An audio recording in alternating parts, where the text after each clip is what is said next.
We welcome you inside the Waco Center on the campus of Glenville State University, site of GSU Athletics, and tonight, home to the Mountain East Conference Wrestling Championships. Alongside caller analyst Toby Ford, I'm Andrew Miller, excited to bring you live streaming coverage of championship action brought to you exclusively by Video Productions in conjunction with MEC TV and the Mountain East Conference. The 2026 MEC Wrestling Championships are brought to you by the Health Plan.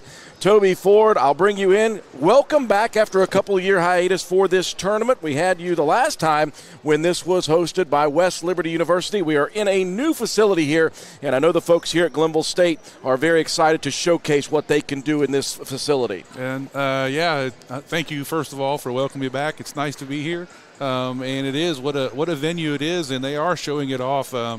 Dropping their big scoreboard down, bringing a tunnel out for the wrestlers to come out of. What a beautiful place. We can't see right in front of us very well, but there's quite a few people right below us in the bleachers. There's people around, people walking around, so plenty of room here, and it looked like people are starting to fill it in a little bit to watch. Expecting a good crowd for this, and here is the thing, Toby. We have got a great battle for the team championships over the last 5 years. It's been West Liberty and Glenville State. Last 2 years, Glenville State has owned this championship. Now they're hosting it, and right now going into the finals, West Liberty with 136 points, Glenville State sitting in second with 130.5 points, and they both, Toby, have 7 in the finals. Yes, and I believe we looked at it, and they meet 4 times in the finals head-to-head. So definitely exciting. Before West Liberty owned this tournament, I mean, I know it's been Glenville and West Liberty the last 5 years, but before that, West Liberty has had a stakehold on this wrestling in college wrestling in the NMEC, and Glenville has built a program and challenged them, and now they're in a true battle here today to see who can come out with the champion. We love seeing Mountain East Conference action, and over the last few years, it used to just be West Liberty finding success not only in this conference but also at the NCAAs. Glenville State has been on a meteoric rise, and last year you add into the mix Frostburg State, Fairmont State, and Wheeling, all having wrestlers getting to the national tournament. Well, the last time you were with us, we were at our old stomping grounds up at West Liberty. We're in a new facility, but this first match is going to be a rematch of last season at 125 pounds. We're going to see these two go at it again. You mentioned Glenville State and West Liberty right off the bat. Colton Drusias, ranked number 9 in the nation, versus West Liberty University's Logan Davis, who is also in the top 15. He is ranked 15th. Drusias won this last year at 125 with a 7-1 victory in the championship match, so this is going to be fireworks right out of the gate. Right off the bat, 2 nationally ranked wrestlers, like you said, and going head-to-head, the 2 teams that are first and second right now in the team scores. It can't get any better than this. Taking a look at the path to the championship match, Drusias, as the number 1 seed, had an opening round bye and then a dominant major decision victory over Ray Hill from Frostburg State to advance. Meanwhile, Logan Davis, a 12-0 major decision victory over Salem's Moore, followed by a victory in the semifinals, 15-3 major decision over JoJo High from Fairmont State University. We are just about ready to go. Drusias, in his 6th year out of Cedar Lakes, Indiana, transferred in to Glenville State from West Virginia University, his head coach Dylan Cottrell's old stomping grounds. Meanwhile, Logan Davis, just a sophomore, made it to this championship last year as a freshman. He is from New Cumberland, West Virginia, and that tremendous program up at Oak Glen High School that has brought so many great wrestlers to the collegiate level. You're not kidding. Oak Glen, very, very powerhouse in West Virginia. Everybody knows that name, Oak Glen, especially from a few years past, but they're not as strong as they used to be. They're still an excellent program. And we'll see what happens. I'm sure he's going to have a little revenge in his mind from last year to try to be a champion. On the side of Glenville State University, we talked about it, Dylan Cottrell has built this program from basically scratch, and he has had a meteoric rise with his program. Chris Bassford is his assistant. A lot of support staff as well. Jeanette Leal, Isaiah Myers, Alex Vanos, Seth Arnold, Spencer Jenkins, and Darius Cooper. And meanwhile, Danny Irwin, he has been at the helm of West Liberty for quite a while, and he has a program that just continues to roll along. He's assisted by Christian Rivera, Mike Carpenter, John Ferrens, Vincent Scolo, and Timothy Decatur, a volunteer assistant in Tyler Jenkins. We are just seconds away from the opening match. We will break away for a minute. When we come back, the 125-pound championship, the rematch from last season, begins.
We welcome you back inside the Waco Center alongside Toby Ford. I'm Andrew Miller. Glad you could join us on MEC TV for the Mountain East Conference 2026 Championships.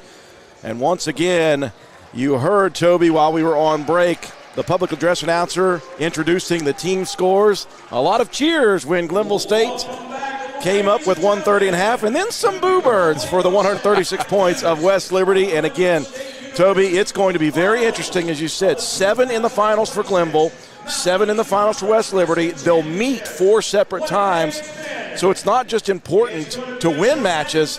You're looking for bonus points in these matches as well. If you can get a major decision or a pin and get your bonus points, and Glenville's got to look at it as where they meet up with West Liberty. If they can get a win against them, that's a bonus for them because they're going to get the points, and then West Liberty has no chance at all to get a point. So big matches here coming up.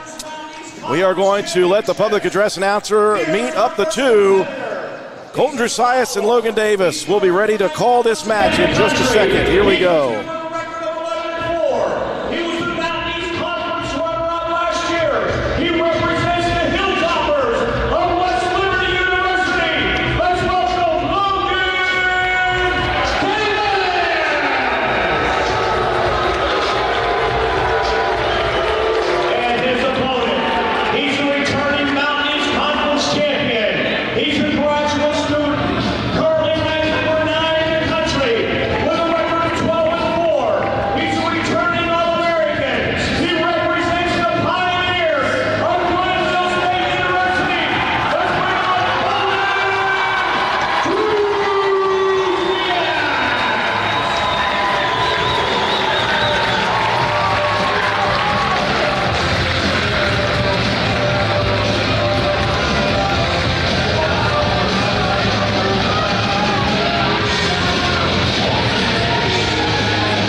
Last year, Toby. Here we go! And we are going to see fast action. Right off the bat, like we said, the two first and second place teams, and this is a big match for both of them. Davis, meanwhile, last year, the 23-3 record, he finished 4th in the NCAA Super Regionals. And again, he was the runner-up here last year to Drusias.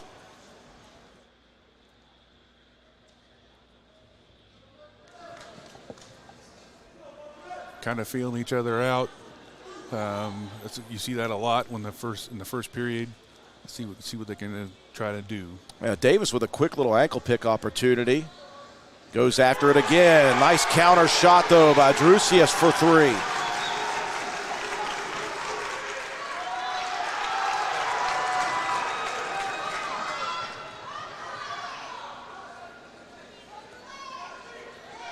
Davis back to his feet, and it's 3-1. Well, you're always motivated, Toby, to win an MEC title, but I can't even imagine how motivated Logan Davis must be in this matchup. Well, nice quick move there by Drusius. Again, that comes off that ankle pick of Davis. Now we got potentially dangerous.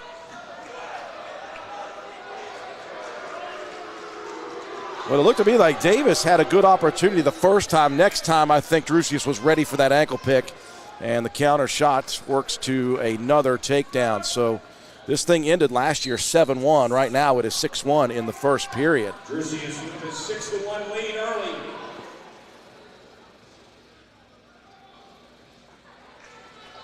Davis able to stand up again. That's a lead to 6-2. Drusius has built up 33 seconds of ride time. Minute 15 remaining here in the first. Again, we've got a lot of Glenville State West Liberty action coming up in this one. 7 for each team in the finals. And unlike last year, Glenville State was kind of running away with it, and they held the team championship early in the finals.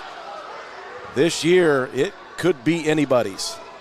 Yeah, Glenville's going to have to win probably all of their head-to-heads with West Liberty for sure, and West Liberty has to lose maybe a couple. It's hard to make up 5.5 points or whatever it was there. A good action in the center of the mat.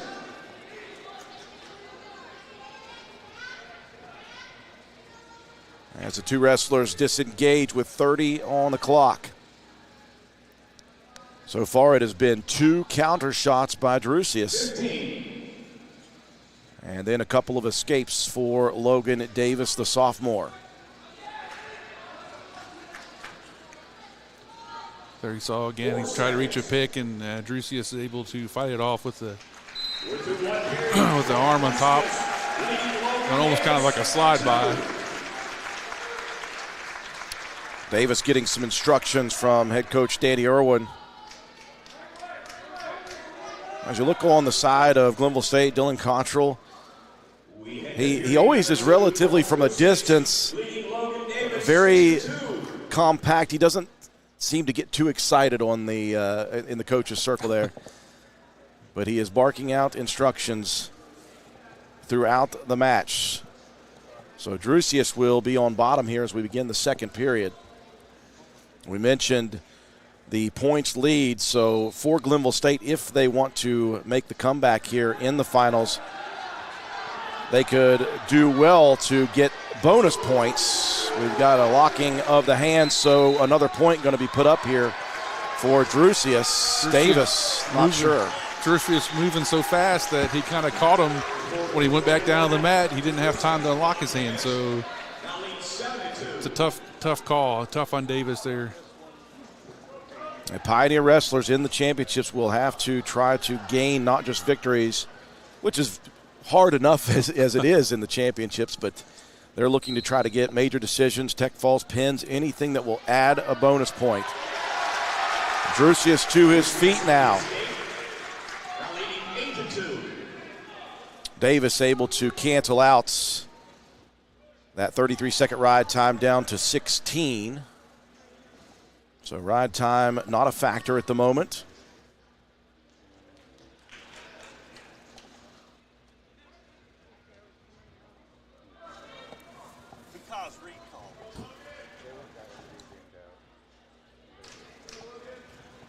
Drusius wrestling, I wouldn't say defensively, but counter shooting. Counter shooting. Both of them are hand fighting, trying to get control with their hands. 1 minute remaining in the second period. And then we saw Davis, we did try the ankle picks, that Drusius just kind of threw it by and then made a counter shot. There's that little ankle pick again, and right available is Drusius. Looking for the takedown, would be his third of the match. And there it is. And all three have come off of that ankle pick attempt by Davis. Yeah, Davis reaching down, trying to pick that ankle, and Drusius very good about sliding that arm by and getting around behind for the takedown on defensive shots. Again, we're at 125 pounds, first of 10 championship matches in the team race at the moment. West Liberty with a 136-130.5 lead over Glenville State.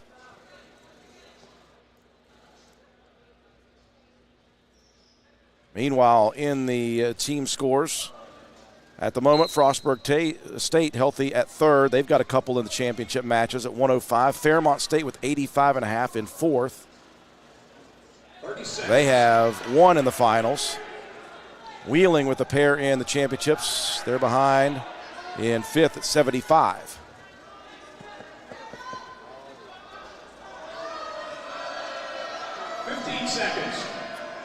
As you hear the public address announcer, 15 seconds remaining, second period action. And now the riding time coming back into a factor here.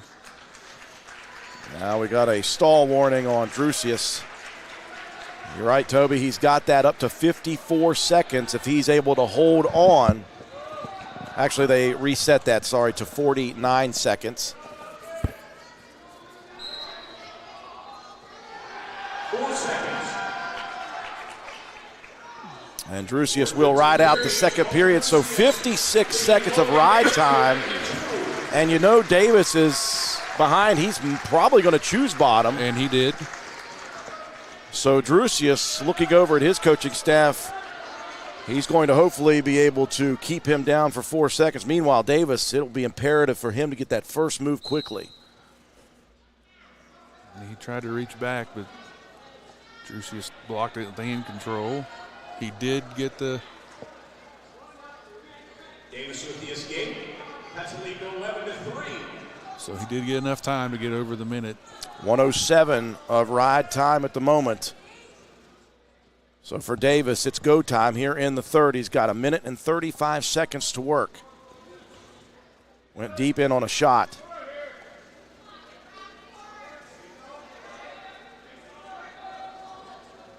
Again, Drusius has just really wrestled well with the counters. Great defensive wrestling.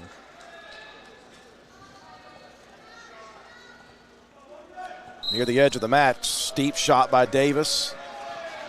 And now Drusius knows that Davis needs to be aggressive to try to get back into this match.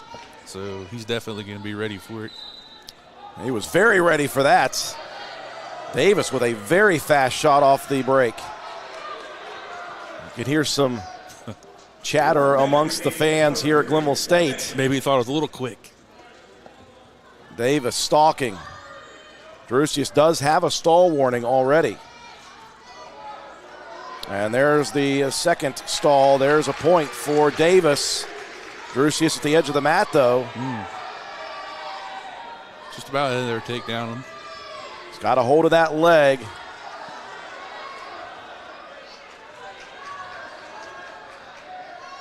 Seconds. May end up with a stalemate here on the edge of the mat with 30 seconds remaining. And the two just will step out. Continue out of bounds. So right now it is a major decision lead of 8 with the bonus point for the ride time if that stays. Davis just slapping at the head, trying to change levels as fast as humanly possible. Drusius in again on that leg. He's happy to hold on with 10 seconds. Davis giving everything he's got to try to lift and tilt. And Drusius is going to roll out with 2 seconds left. And still no control on that, so they're back to neutral again. And this time Davis is a little early. First caution. And the rematch will go the same way. The 6th-year starter at 125. Colton Drusius is your repeat champion from Glenville State University. And again, Toby Ford in the team race getting that extra bonus point or the half bonus point for the major decision is huge.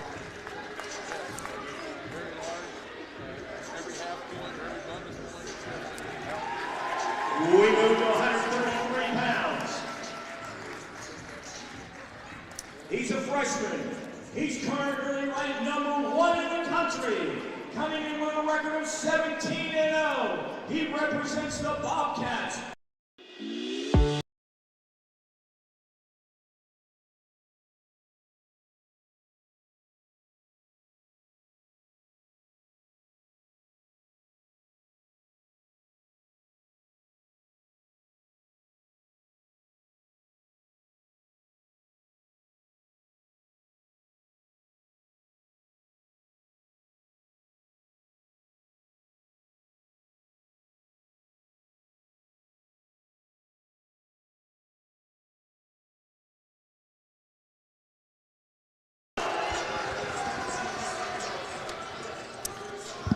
So we move up to 133 pounds.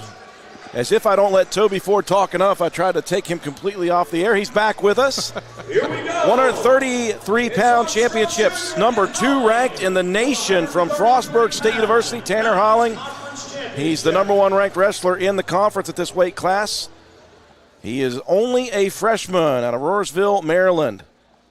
His opponent from West Liberty University, James Armstrong Jr., just a sophomore. He was the Mountain East Conference Freshman of the Year last year. Finished 3rd in the Mountain East Conference at this weight class last year as well. He's a sophomore from Tucson, Arizona, finding his way all the way over to the eastern side of the United States. Sounds like we're in for a good match here. So this is the first opportunity for West Liberty to pick up points without Glenville State on the mat. Obviously, Tanner Holling can have something to say about that. Yeah, like you said, we've been saying, these matches are huge for West Liberty to be able to keep their lead, especially if they're not going to beat the Glenville team when they meet head-to-head. These are big matches. Josh Hutchins, the head coach for Frostburg State. Blake Heim, Brian Davis, and Tyler Dilley also on staff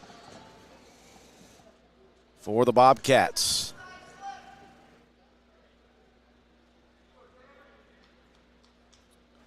Meanwhile, of course, as we said, Danny Irwin and his staff from West Liberty.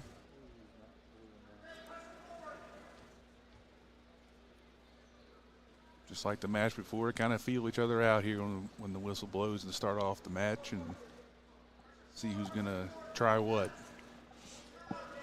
Armstrong Jr. last year as a freshman, 29-11. He was a champion of the NCAA Super Regional. Division II Freshman of the Year as well. So, although just his second year at the collegiate level, Armstrong Jr. already picking up the accolades. Speaking of picking up, Holling with the first takedown for the Bobcats. Significant strength. Holling was able to get in deep on that single leg, a high single actually, and like you said, to use his strength to get in all the way and get him taken down.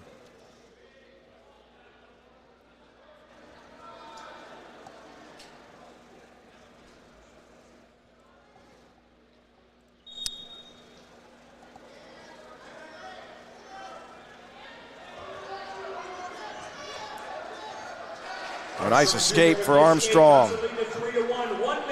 Good movement, good rollout.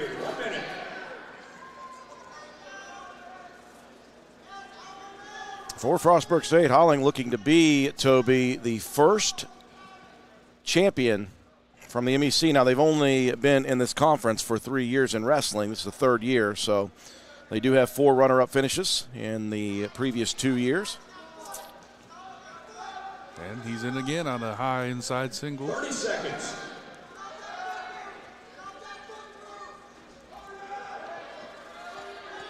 Armstrong trying to roll through that. And another takedown right at the edge of the mat for Allard. And a 6-1 lead.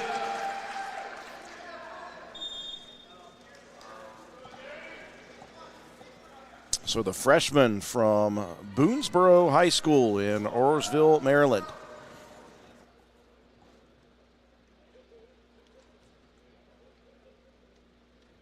Able to get in and do 2 deep singles and 2 takedowns, and quietly kind of has built up almost 30 seconds of riding time.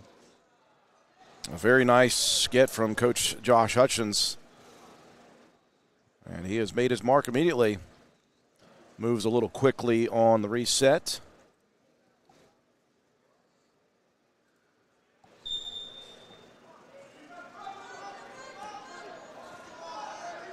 Five seconds remaining in the first. And a 6-1 lead for the wrestler from Frostburg State. 6-1, headed to period number 2. Halling just clamps down on top and then rides out that final, 12 seconds there or so at the end. Follows with the hips around good and really controls the arms, and was able to ride him out the rest of the period to accumulate 37 seconds now. Leading 6-1 over James Armstrong Jr. Well, you imagine who the home crowd is rooting for in this one.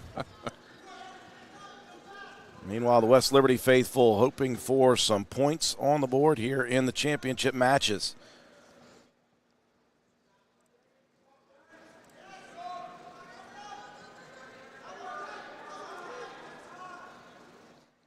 Ride time now up above a minute.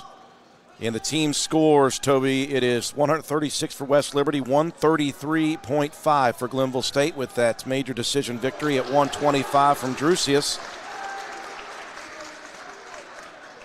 You can see Halling controlling the top. He's very, very strong, obviously, able to ride like that, kind of off the hips a little bit, but able to control the top. And Armstrong stands up, and Halling takes him back down to the mat like he's supposed to do. Like Halling was trying to run him out of bounds for a second.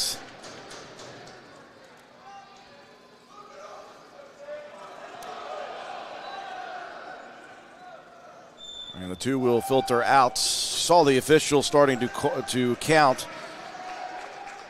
Love that the high schools have adopted those rules where you just can't hang on for dear life. You've got yourself a count before you have to make a move or just release. And I think that's what the official is explaining to Halling, saying, hey, you need to get moving over there. Not just clamp down and hold. There, you got away. A minute 55, though, of ride time built up for Halling over Armstrong Jr. Cuts a lead to 6-2, 30 seconds. A nice single transition to a double here for Armstrong. He'll have a takedown. That's a big one. Armstrong Jr. with the takedown, cuts the lead to 6-5. Now we've got locking of the hands, so Halling's going to get one back here. We'll try to add to it with an escape. 10 seconds. Just kicking like crazy to try to get free. So you get the 1 point for the locking of hands, and you've got a stall warning as well now for Armstrong Jr. We're just hanging on and not working for a fall or breakdown. He's just hanging on to keep him there. However, that was a great low singles transition to a double by Armstrong. Coaching staff for West Liberty asking for clarification on that call. 7-5 with 4 seconds left in the second period. And that will do it for the second. It's going to be a dandy third period. That was big. That was a big takedown that Armstrong Jr. was able to get there in the second period. Cuts it down to 2, and now Halling's going to choose bottom here, Toby. So if you're West Liberty and you're Armstrong Jr., you want to keep him down for at least 16 seconds to start this third to try to eliminate that 1 extra point of ride time. Correct. If you're able to do that, and he is able to escape, you're just down 3, and you're able to tie it with a takedown. So appears as if Armstrong will eliminate it. Yep. Now under a minute, so it is just a 7-5 lead for the bottom wrestler. Here we go. Now Armstrong just going to release here and try to work from neutral position. He's down 3. Deep in on a single, transitions it to a double again. Here comes an opportunity. Big takedown for Armstrong Jr. We are tied. We're tied at 8 for the 133-pound title. After seeing that first period, you would have thought that Holling was kind of in big control, and then all of a sudden that takedown the second period by Armstrong Jr. was huge, and he gets another one here to tie it up. Holling, though, trying to filter out the back. He does. There's the reversal.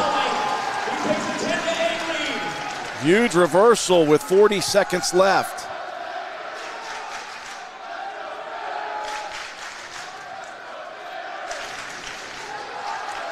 It is 10-9. A takedown. 30 seconds to go. Could do this. Holling going to be wrestling a little bit cautious here. We've seen a couple deep shots, though, by Armstrong Jr. that have worked. 15 on the clock. 10 seconds. Holling is going to be picking up his first stall warning. He's okay with that as long as he doesn't get another one. 5 on the clock. Deep shot in, single. Short time, though. Holling trying to stay up, and this one is over. What a finish. For the first time in Bobcat history, they have a champion, Tanner Holling. He had to earn it, Toby. That was a great match. That was a great comeback by Armstrong Jr. So your champion at 133 pounds, number 2 ranked in the nation and number 1 in the MEC, holds serve. Tanner Holling over James Armstrong Jr. Good match on that one. How about the matchup that's about to happen? We've got number 1 in the nation, Ethan Hardy from Glenville State University, and number 6 in the nation and the defending champion at 141 from Fairmont State, Colton Stone King. Well, you guys want to see action, you're going to get action. Again, it's a great matchup here, but it's a huge match for Glenville because they're trying to call back to win this tournament overall. So it's a huge match, and what a place to do it in, as you can hear the crowd. Ethan Hardy, the redshirt senior from Charlestown, West Virginia. And a raucous crowd here at the Waco Center, excited about their wrestler. Wrestled at Washington High School. Stone King, the senior from Waynesburg, Pennsylvania. Transferred in a couple years ago from George Mason University. As we mentioned, the first MEC champion in Fairmont State University history. Stone King, it's Hardy for the 141-pound title. Stone King coached by Gennaro Bonaventura, assisted by Cole Leah, Ken Burrs, Austin Gibson, of course, Dylan Cottrell on the other side for Glenville State.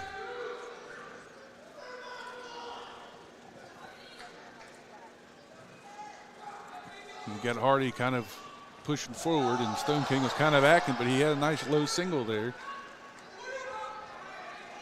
So the first shot attempt by Colton Stone King. Immediately, I like that quick stalemate. That was a good wizard by Hardy to fend that off. He got in pretty deep, and then Hardy was able to fight it off. Hardy, ranked number 1 in the MEC. Number 2 is Stone King. Hardy beat Burford from Point Park, major decision 11-3 in the first round. Dinwiddie from Wheeling, 6-0 in the semis. Meanwhile, Stone King got a bye in the first round, defeated Kyvon Grace from West Liberty 3-2 in the 6th overtime period. Jeez. To advance to this one. So Stone King had that really nice battle just to advance to this one.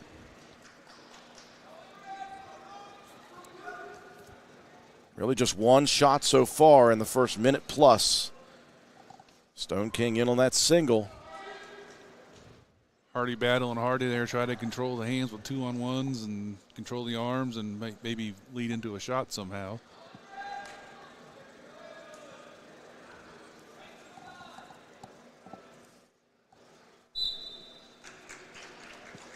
Again, they'll reset the two in the middle.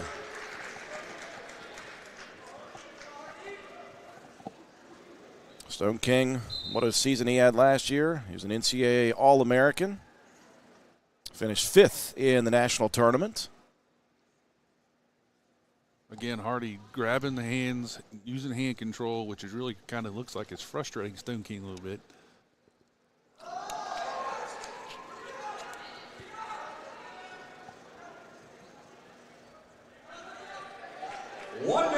Stone King lifting, nice trip towards the edge of the mat. But the whizzer in there for Hardy. Just able to possibly avoid a takedown. Here comes the brick, though, from Coach Bonaventura. Toby, what did you see there that maybe gives Fairmont State some excitement? We can see the replay right here. He trips him back, and he never loses the whizzer, so I don't know if he's going to – he has some time to come back out hip to hip. So I don't know if there ever was control there. Well, you've got it, so use it. Sure. I mean, obviously points are going to be huge, especially that time of the match. Yeah, use it and see what you can get. It's definitely very close. I'm leaning towards the official's call, but I could be wrong.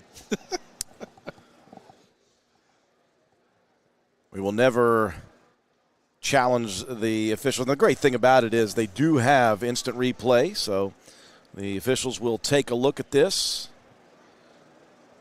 relatively quick here on the replay. And we'll have the official word. Neutral. So no takedown. So they came down and he gave him reaction time with that whizzer. They got side to side again. There was really no control there at the end of it when it ended up. I do see the coach's point of throwing the brick because it looked like when they first went to the mat that Stone King was going to have control, but it ended up not that way. All right, now Stone King, the more aggressive wrestler in the first. Two big shot attempts. Hardy now stalking a bit at the edge of the mat.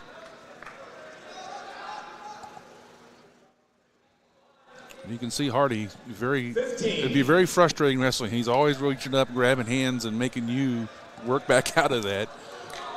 Now his first throw by.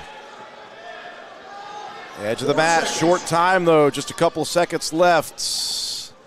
And time's going to run out of Hardy this time.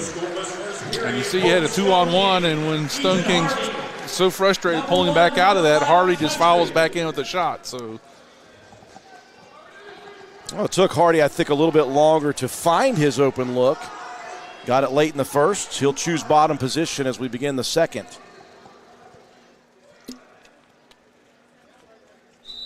A little quick on the start for Stone King. He'll earn the caution. Kind of just went straight into it instead of getting in the position. Reaction time at this level has got to be so quick. Hardy quickly to his feet. Stone King wasting no energy. He'll just cut the wrestler. And that's the first point of the match. And already a stalling for backing up. Well, Hardy had that single. Try to throw through again. So Hardy getting a little more active here, Toby, after the first period was really just a lot of hand fighting, and Stone King with a couple of takedown attempts. Yep, Hardy got in deep. He had a underhook on this side and went down for an ankle pick. He is getting a little more active. Maybe seeing something that he likes heavy on the head there. Stone King had a lot of confidence in that first period, but after that late takedown attempt, Stone King being a little more measured here.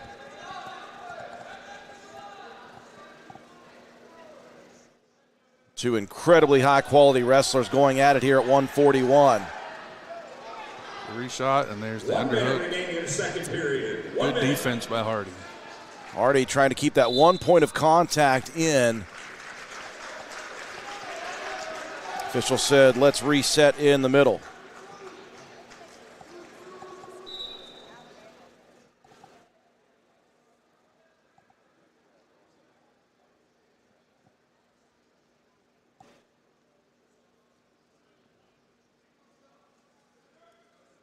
.40 seconds remaining here in the second period. Close matchup.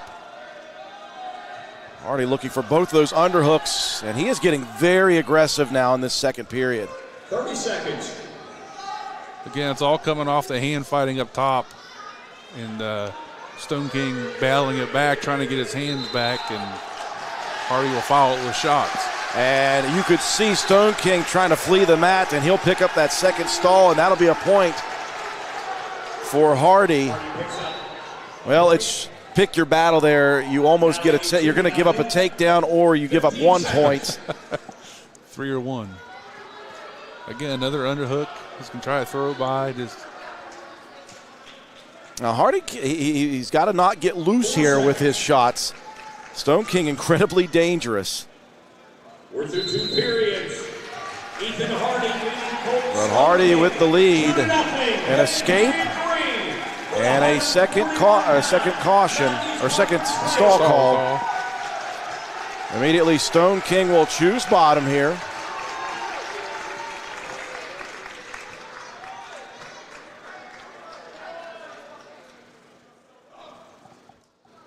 Ride time not a factor at the moment.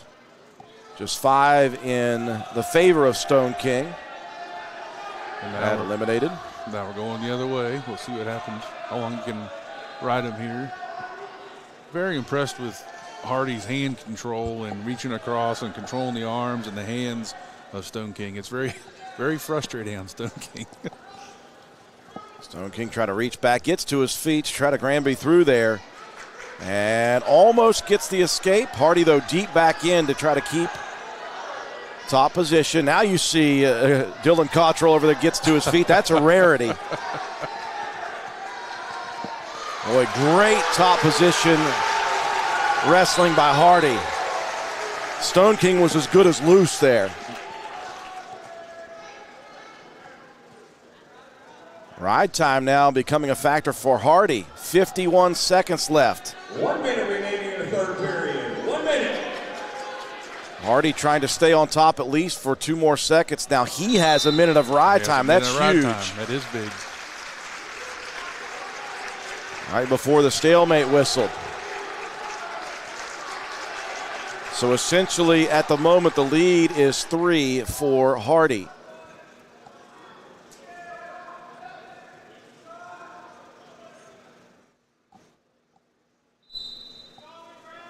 Quick first move by Stone King. He'll roll through. Hardy just let him go through. Let him go through and got back on top.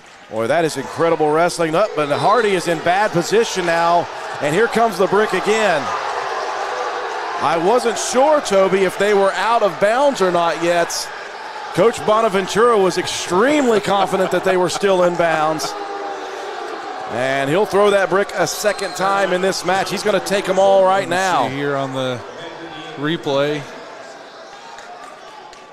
They were both Boy, we are going to wait and see. The head official asked the assistant official. The assistant official positively said they were out. And it looks to me, again, I'm going to have to agree, it happened outside the line. Both bodies were outside the line, in my opinion. What do you have in that situation? It's not an escape and a takedown. It's just a reversal at that point. It would just be a reversal at that point, what they called. So it could be a 2-point reversal here for Stone King, which would be enormous. Again, though, the ride time is 1:11 in favor of Hardy at the moment. Here comes the call. This is going to be big.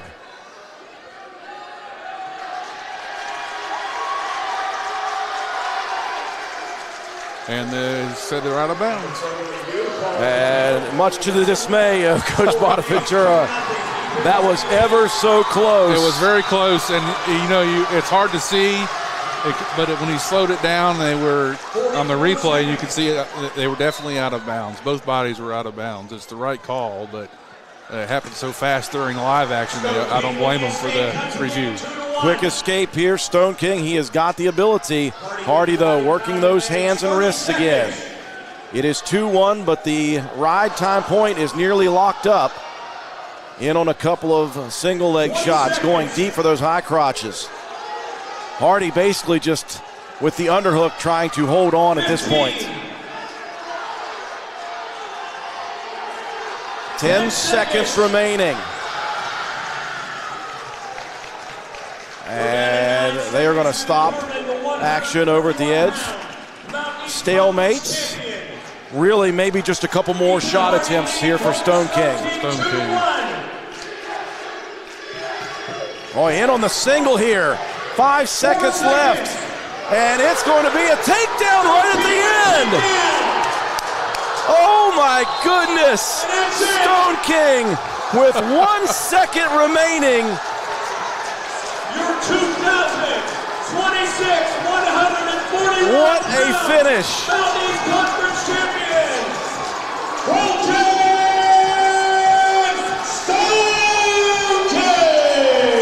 Colton Stone King. Take a look, Toby. Here it is. He's down, able to do the high crotch, get the knee on the far side, and just able to battle him down with a single leg there. And he covers up both ankles as it is a takedown. With 1 second remaining, the defending champion, Colton Stone King, will be your repeat champion. Well, if you're Coach Bonaventura, the agony of defeat of the two bricks and then the thrill of victory at the end. What a great match. We move up to 149 pounds.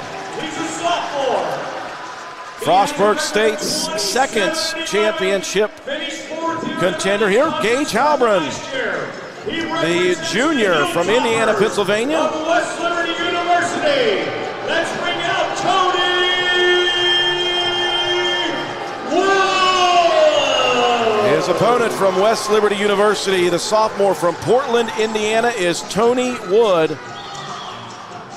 Well, we mentioned in the team race, Glenville State looked like they had a point locked up in that last match till the end, so they don't gain any ground on West Liberty. Now the Hilltoppers have an opportunity to separate a little bit in the team race from the Pioneers. Yeah, so that was a stinging loss really for Glenville, not only for Hardy because he lost so on a last-second shot, but it stings the team too in the team standing. Halbron, the 1 seed, Wood, the 2 seed. Halbron, major decision victory over Wheeling's Ryder in the opening round. 8-2 decision over Davison Elkins' Powell. Wood had a bye in the first round, defeated Moses Eads from Glenville State 4-1 in the semifinals.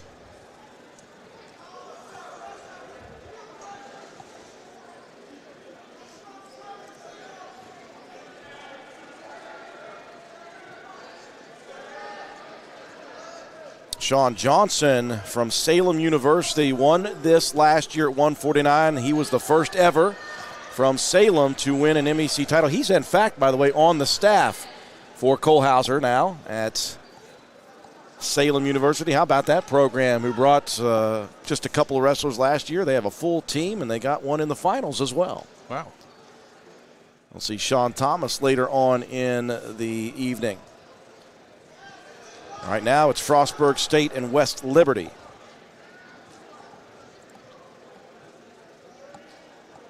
Again, pounding the head, using the hand control, trying to find an angle to get in on the legs. A deep shot there for Wood.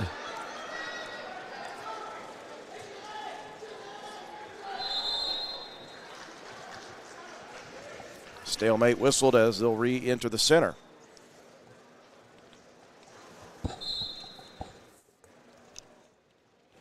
Again, if you're just joining us, we are live from the Waco Center on the campus of Glenville State University. First year that the Pioneers have hosted the Mountain East Conference Wrestling Championships. Right now putting on quite the show. 1 minute. Wood there working, head deep in the hole, looking to secure a cradle here, and he has got the cradle. Here comes the count. Boy, a pin would be huge for West Liberty. Indeed it would. He has got the cradle locked in here nicely. He's got the takedown. He's got the 4 near fall, but can he get a pin? He does! A huge victory for Tony Wood. And Toby, that is going to put a big dent into Glenville State's hopes.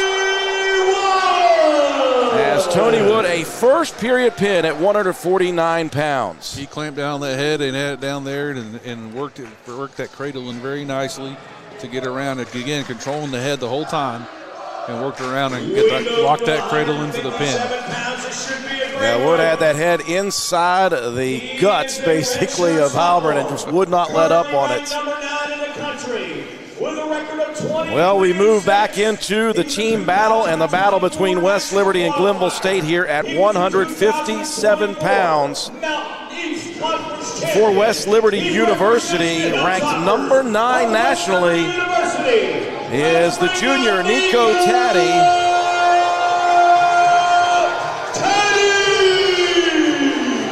And for Glenville State University, just a freshman from Glendanville, West Virginia, is Jimmy Bales.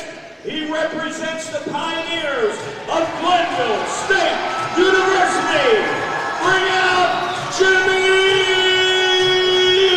Bales.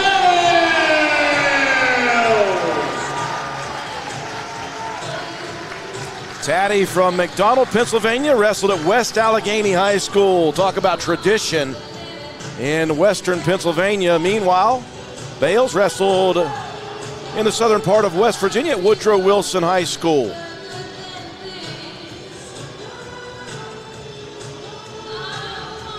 Here we go, folks, a matchup of the top 2 teams in the Mountain East Conference. Bales and Taddy, here we go. Taddy last year a Division II qualifier in the Nationals.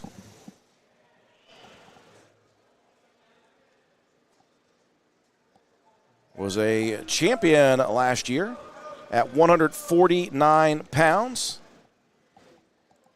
So he has just bumped up a weight class here. And again, Bales having one heck of a freshman season under the direction of head coach Dylan Cottrell.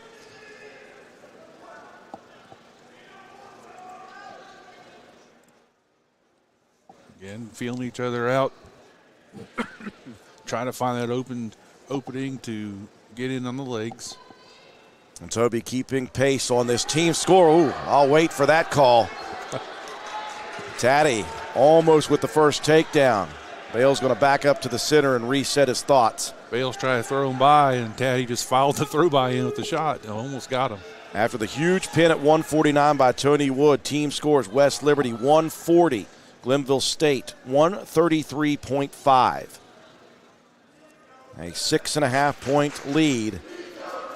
And that wouldn't sound as bad if Hardy had not lost that the last second match. That really stings. At 141, a last second takedown by the defending champion from Fairmont State, Colton Stone King. That was the best one of the night so far.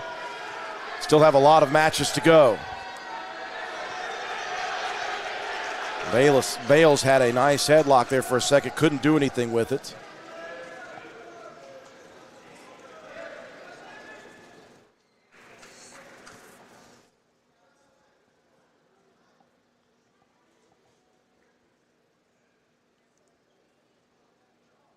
Well, Bales kind of a rarity for this Glenville State program, Toby. Not a whole lot of freshmen for Coach Dylan Cottrell. He's really relied on a lot of transfers over the last few years. Relied on some homegrown talent here in West Virginia. Well, Bales, as a freshman, whistled for a stall call, and immediately as that stall warning goes up, Taddy deep in on a shot attempt. Bales doing a nice scramble to try to counter this. Two wrestlers at the edge of the mats. Taddy now going to pull Bales back in. Looking for the trip. 15 seconds. Incredibly impressed when these wrestlers can do what they're doing. Look at that. Amazing defense by Bales. Great defense. He was throwing down the mat, and then he was able to get his hit scrambled and get away from that. Here just the balance, yeah.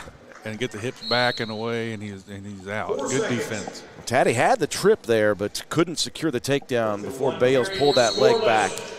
Well, a lot of action here at 157 in the first period. Taddy will choose bottom position as we begin period number 2.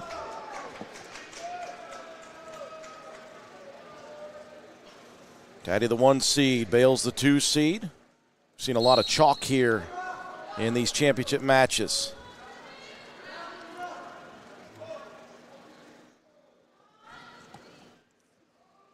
Still has the head control, so he's not going to get the 1. There it is, so he broke away. The 2 will disengage. Taddy defeated Austin High from Fairmont State 3-0 in a close first-round matchup. A 4-1 victory over Ginter from Wheeling. So Taddy has had some battles to get to the championship. Bales with a 5-0 victory over Seth Holt from Salem. And then a victory over Frostburg Stakes Blake by a score of 8-1 in the semifinal match to advance here to the championships.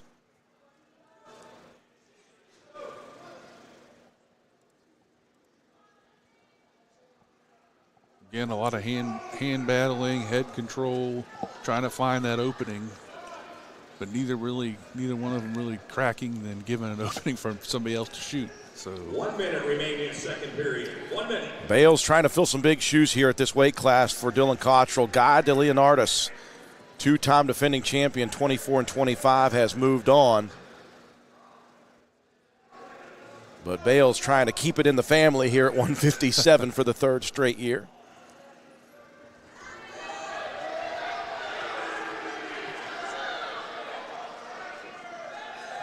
DeLeonardis, by the way, last year as well, an All-American, finishing 3rd place in the national tournament. And here comes a brick from Danny Irwin's side. Well, he threw it somewhere. He didn't throw it on the mat. So he wanted to make sure they knew that he wants to discuss something. 15 seconds.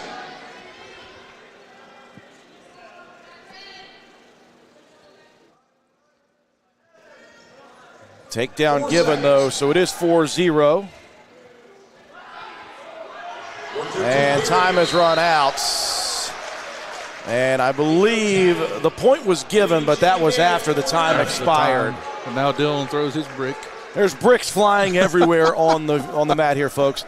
So was it Danny Irwin threw the brick because he thought it was a takedown and then they called the takedown? That's going to be my guess. That's why he threw his. And then moved it out of the way. Yeah, and he is saying he doesn't want to. But what is it if you throw the brick? It slipped. If you throw the brick, I think you're challenging, correct? So, yep, he threw it, and he meant to throw it. Maybe he was looking for near fall points, Toby. There was no takedown given yet, though, at the time. Yeah. So he couldn't. So a whole lot to discuss here for these officials and the replay crew. Meanwhile, I don't know. Dylan was Coach Cottrell was asking for locked hands. Okay. I don't know if that's reviewable or not, but he may have been thinking the escape was before the time was up too. So I don't know what he was challenging for sure. Both coaching staffs utilizing this time to discuss with their wrestlers some strategy. Yes, for the next period. At the moment, it is 4-0. So the escape and the takedown for Taddy right now is what we have on the board. Again, there was a point given for escape, but that did come after the time expired in the second period. But the question may be a locked hands, which is why Glenville State's Dylan Cottrell threw his brick. So we've got a lot to hear from the officials. Let's go. So we can see what we got here.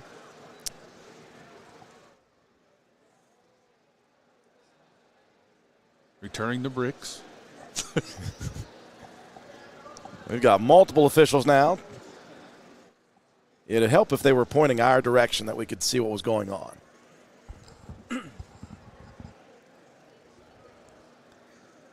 While we're waiting, going to thank all of our crew here, our good camera crew, Nick Eskins, Butch Mounts. Robbie Mounts is our producer at the main table. It's been such a pleasure to be able to broadcast the Mountain East Conference Wrestling Champions over the last 4 years. The first year I was able to broadcast this, Toby, you were with me. We were up at West Liberty University, got our feet wet.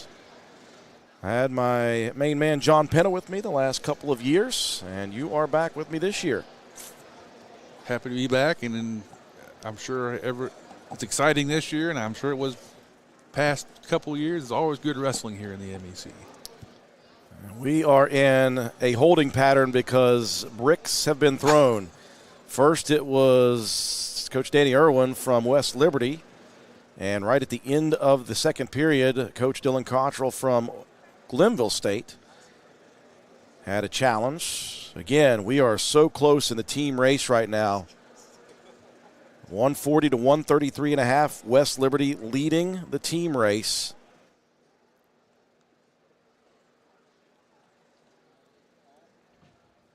So we're still waiting to see what the call was. I'd like to know what West Liberty's brick challenge was. He may have thought it was a takedown at first, but then it played out. It actually ended up being a takedown anyway. So I don't know what the challenge is. We are still in a holding pattern because the replay officials have not just one, but two replays that they have to go through.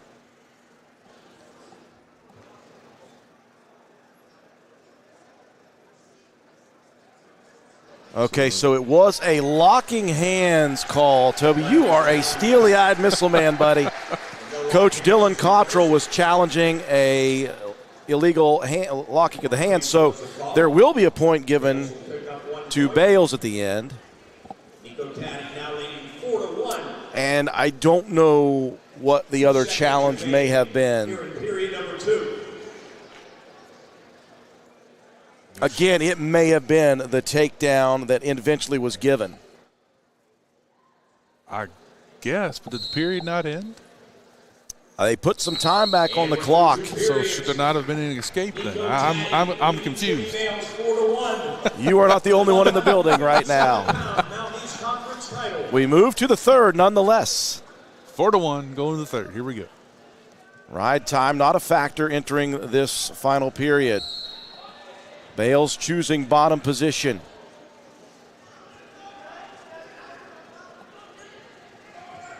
Bales got a lot of strength for a freshman, very compact wrestler.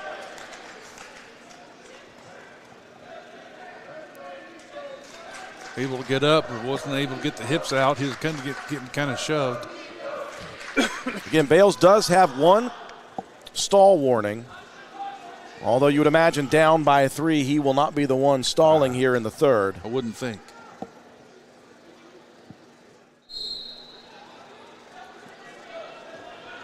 Again, right up to his feet. Taddy grabs that right ankle, though, to keep top positioning.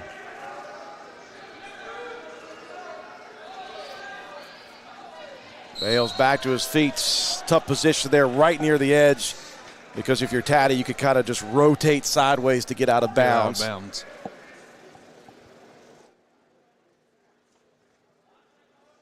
In West Liberty, 3 straight MEC championships from 21 through 23.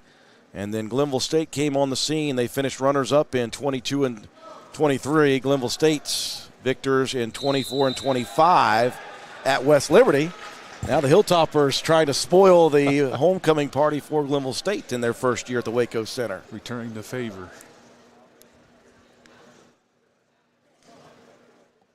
Got a caution on the start.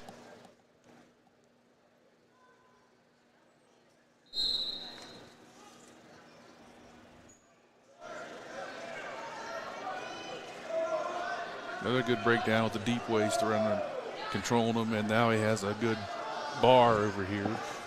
The wrist control.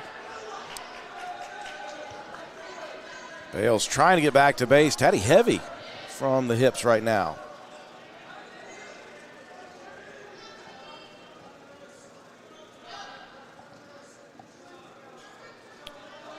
Taddy, the junior from West Liberty, will be whistled for the caution. Stall warning number 1 now for Taddy. Still a minute remaining, but Taddy also during that time picked up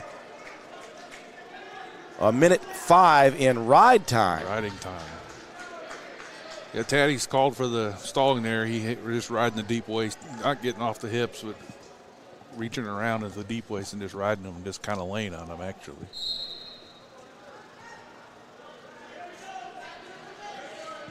So the onus on Bales to get moving even faster now and even more aggressively.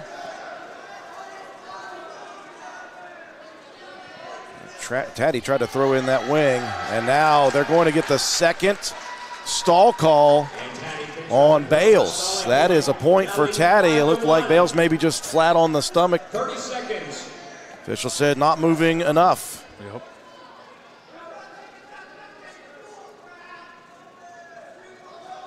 Well, that's a huge stall call because Taddy now, he can kind of be a little more deliberate on top, and he can afford to give up maybe even another stall, give that point. He's got the ride time locked up. Yep. Short time as it is. Nico Taddy, well, he did it last year at 149 pounds. He'll bump up a weight class and he'll do it twice. Nico Taddy is your champion again, this time at 157 pounds. Nico Taddy!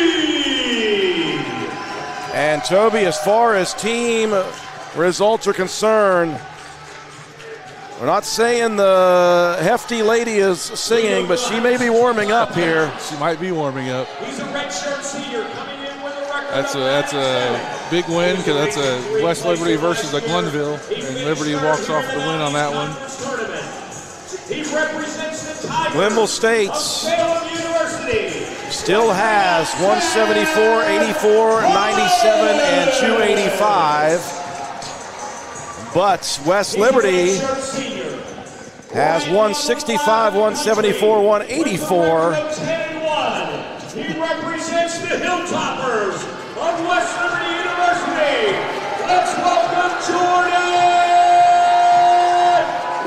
Waters. So one of those for the Hilltoppers at 165, the graduate students from West Liberty, Jordan Waters from Imperial, Pennsylvania, also wrestling at West Allegheny High School. Joining his teammate Nico Taddy from the high school level. At 165, the second ever championship qualifier from Salem University, Seth Thomas. He's a redshirt senior from Wilmington, North Carolina, transferred in from Mount Olive. And as we mentioned, for Salem University, head coach Cole Hauser, Gavin Chiocho, a graduate assistant who was on this mat for Glenville State for years, under the direction of Dylan Cottrell. By the way, Hauser also wrestled here.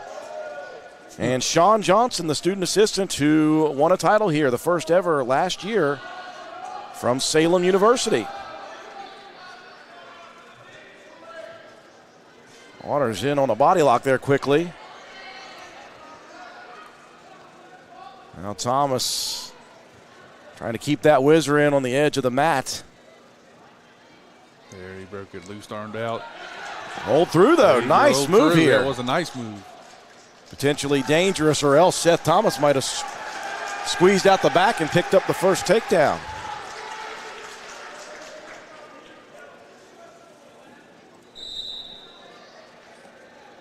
It looked like Waters was going to come out of that with a takedown, and Thomas did a nice move to get out of that. Waters advancing. Opening round victory over Young from Davis and Elkins, 6-0. A 10-0 major decision over Glenville State's home in the semis. Meanwhile, Thomas, a 19-0 tech fall victory in the opening round over Wheeling's Taylor. And then a 1-0 decision over Fairmont State's Turner. That's the yin and yang of wrestling. No doubt. Well, hip toss attempt there by Waters. Thomas, though, very strong and balanced, earns the takedown. Return to the mat nicely. That will fire up the Salem crowd and possibly some of the Glenville State fans. And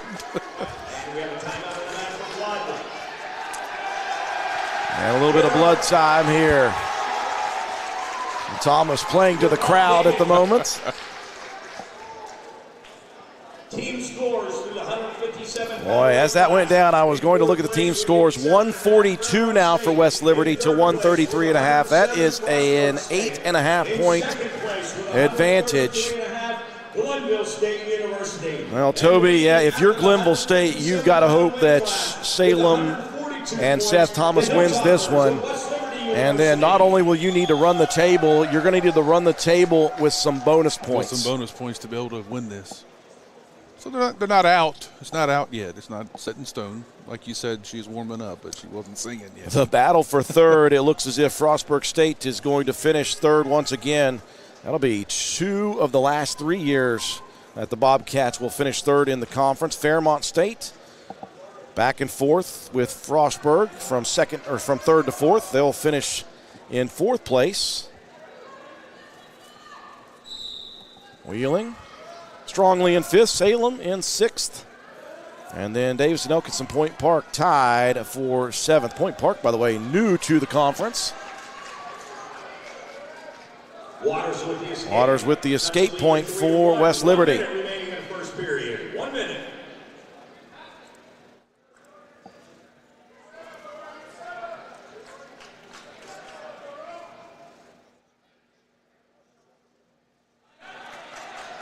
Just reached out and grabbed that leg.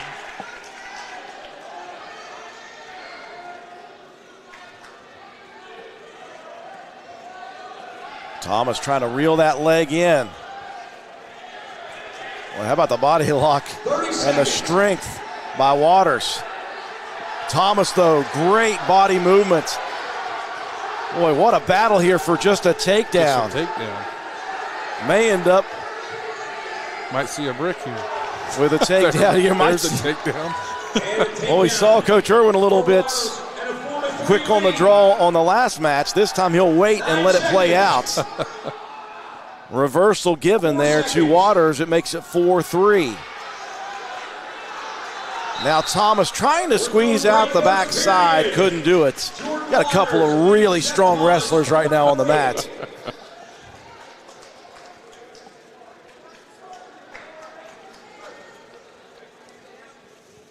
Immediately, Thomas will head to the mat as we begin period number 2. Period number 2 for the 165-pound Mountain East Conference title.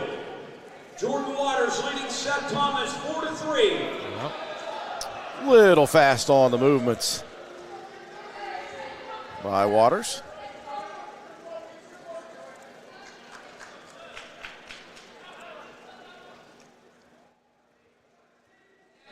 Sometimes the official will blow it right away. Sometimes he'll make you get out there and wait like you're supposed to. What if they train that like sprinters, Olympic sprinters do? Where they clap the hands behind you.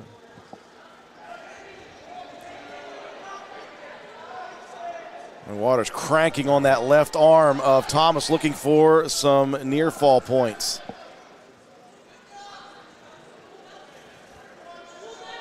Official right down on the mat. Man. He might be the third man in the ring here. Thomas very strong not to go over on that. Potentially dangerous called, as Waters was really cranking on that left arm. Kind of got it pinned up top there with the shoulder. Those are very dangerous situations. And of course, coaching staffs are always like, well, he'll turn. Let him crank on it, he'll turn. Waters trying to stay on top here. Cranking on that arm.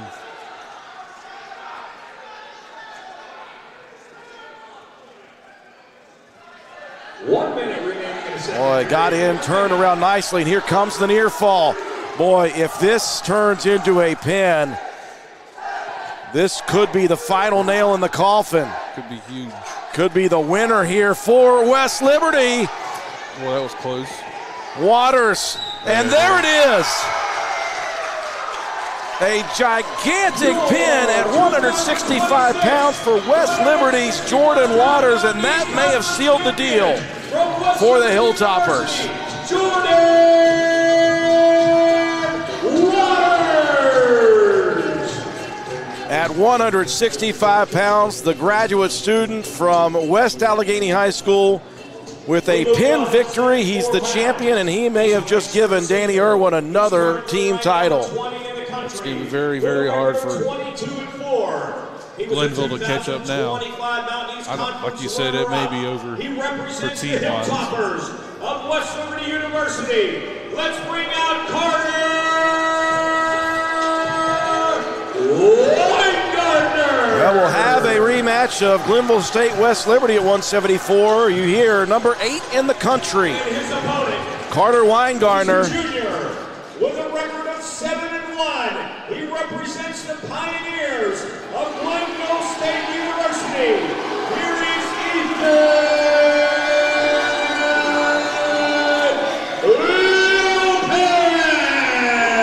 And from Glenville State University, the senior from Oviedo, Florida, is Ethan Lopez. Weingartner, the runner-up last year here at 174 pounds.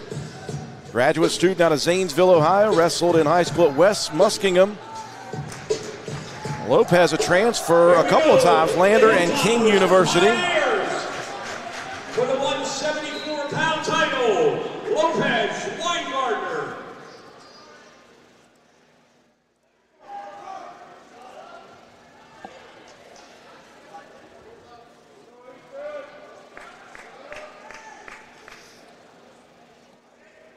So that pin victory at 165 kind of dampens the mood for the home crowd here at the Waco Center for Glenville State University. Great single leg, or ankle pick, I should say, attempt. Very fast move for Hardy to begin. Yeah, Lopez just kind of stands there and waits. Did I say Hardy? You did. He already wrestled. Ethan Lopez, I apologize. Kind of waits for Weingartner to come in, and then he takes a nice low single shot, ankle pick type action. Very, like you said, very quick. Glenville State has owned this weight class in the last 3. Hunter DeLong in 23, Isaiah Casso 24, Hayden Pummel last year. Lopez trying to make it 4 straight at 174 for the Pioneers. You can see Lopez standing there just wanting Weingartner to come in and do the work. This must be his style. Now, speaking of Ethan Hardy, that's what happened against Stone King in that incredible matchup at 141. In that first period, he was really a counter shot wrestler. Had a couple of takedowns, in fact. He ended up, though, falling at the end of that match. With a 1-second takedown by Colton Stone King to repeat from Fairmont State. Well, he became the first for the Falcons last year. He repeated this year. Feeling out process here at 174 pounds in the first period. Just one quick ankle pick attempt by Lopez. 1 minute remaining in the first period. 1 minute.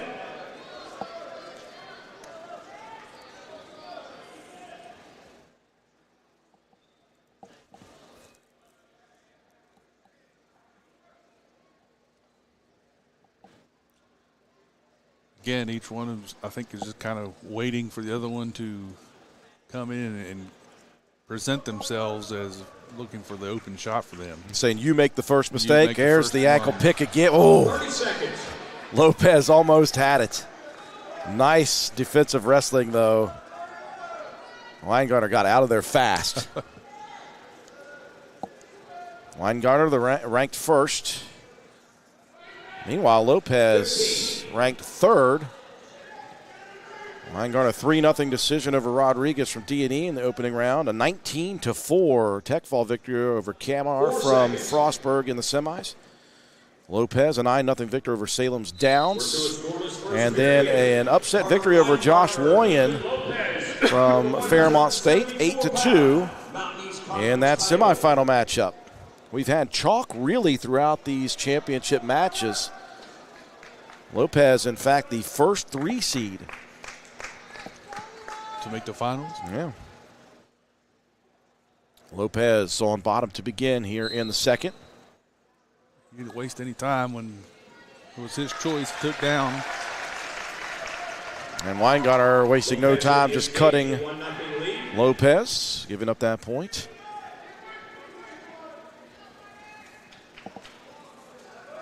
I have updated the team scores, Toby. 146 for West Liberty to 133.5. I think that pin did it. That's probably going to do it. So for all intents and purposes, head coach Danny Irwin, as far as the team titles goes, about to secure another one. First one since 23, fourth in West Liberty history. Again, these teams go back to the old WVIAC conference as well. There's that ankle pick. This time, Weingartner couldn't get loose of it for a second. Got the whizzer in, though. Yeah, can Lopez work it? He cannot do it. Great defense. Great defense by Weingartner.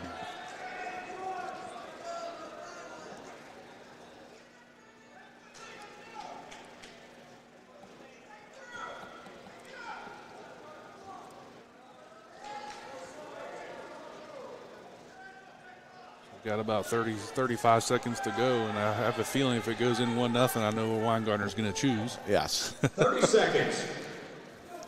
Just 30 seconds remaining. 3 ankle pick attempts here for Lopez. Weingartner has done a tremendous job on each of the 3. The only scoring so far has been the escape to begin this period for Lopez.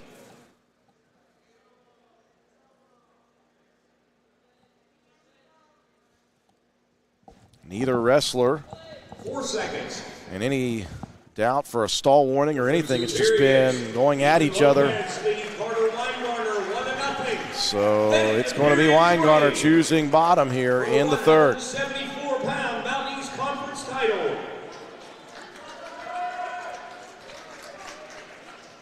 I tell you, this public address announcer is quite good. We could almost just mic him up.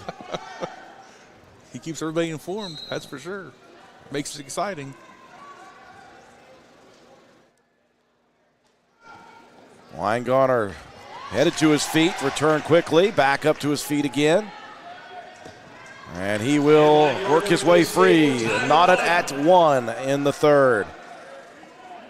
Well, we didn't see a whole lot of offensive action, but these third period matches that are tied, that's when it gets really exciting. Yes, they're going to have to, obviously, somebody's going to have to go on the offensive here and try to get the takedown for the win.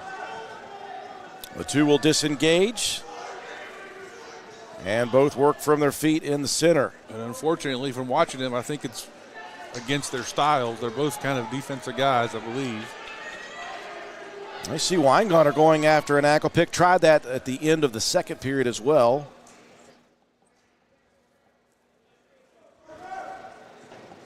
One minute remaining in the third period. 1 minute. Now 1 minute remaining. Will it come down to a late takedown?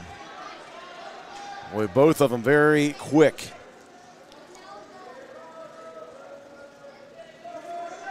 And first it was Lopez with the ankle pick attempts and Weingartner getting free quickly. We've seen Lopez now jump away from a couple of takedown attempts. There's another one. The crowd becoming restless here late in the third. 20 seconds. Another battle between the Pioneers and the Hilltoppers. Whistle. And illegal. Something's illegal. What do we have here? Do we get an illegal move? What was that, Toby? Did you see? I could not see. And now the brick's been thrown.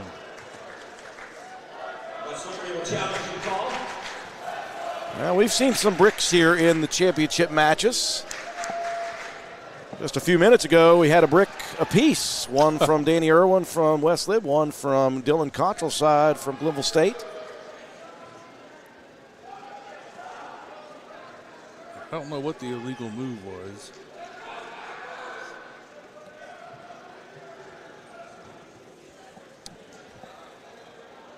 Maybe grabbing the headgear. And normally what we see is just the locking of hands. That's the most common one. But Toby, you said could have been grabbing the headgear. And if that's the case, that's unfortunate for Weingartner because those guys are just going at slapping the head, slapping the hands, and maybe just an accidental grab. Caught. Yeah.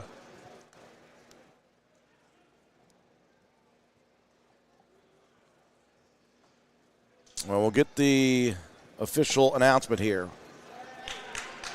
And they're going to give it. So unfortunate for Weingartner to match this close, 14 seconds left. A grab of the headgear could be the difference in this thing. Weingartner's going to go at it. Again, no stall warnings at all, so Lopez can be defensive. There's a stall warning. He's going to pick up that stall warning. Weingartner going to try to run him out. And you know you're not going to get the backup stall warning immediately, but you've got 4 seconds on the clock. Weingartner's going to go at it here. A brick again. Well, Coach Irwin wants a fleeing of the mat at this moment. So after you get that stall, a fleeing of the mat is definitely going to be another stall. Well, we could have some penalty points here to decide this thing. And the referees are going to discuss it. Those bricks are getting some usage here tonight. Lopez fired up at the moment.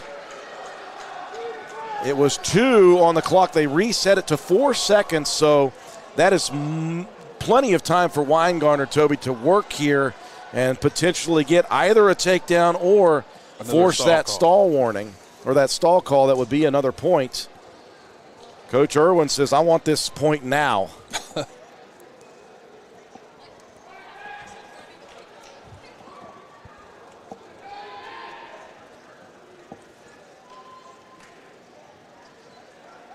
Just 3 matches remain. 184 pounds. We'll have Max Borton from Glenville State, Oliver Byerly from West Liberty. 197, Glenville State's Nick Johnson, ranked 2nd nationally. And Jackson Bircher from Wheeling. And then at 285, Kobe Whitehill from Glenville State, ranked 8th nationally. And number 13 from Wheeling, Gavin Harper. So the Cardinals with a couple to finish it up here from Wheeling University. And what do we have? This is going to be huge.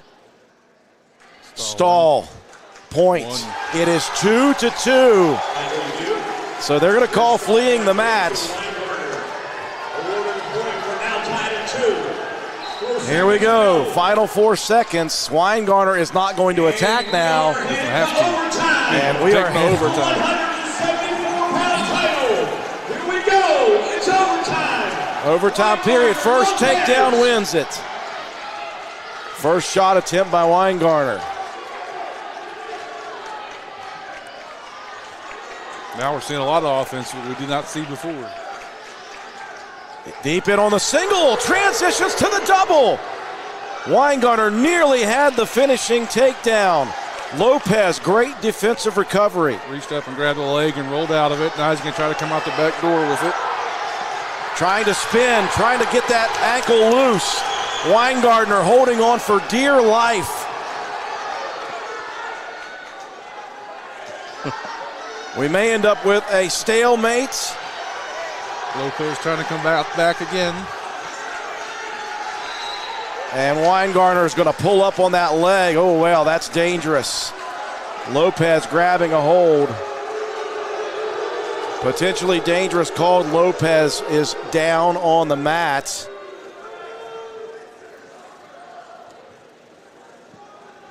Boy, that was anybody's takedown to have. Threw another brick, you can see here. Just tremendous action. Who was going to get the advantage? And so the brick comes in. I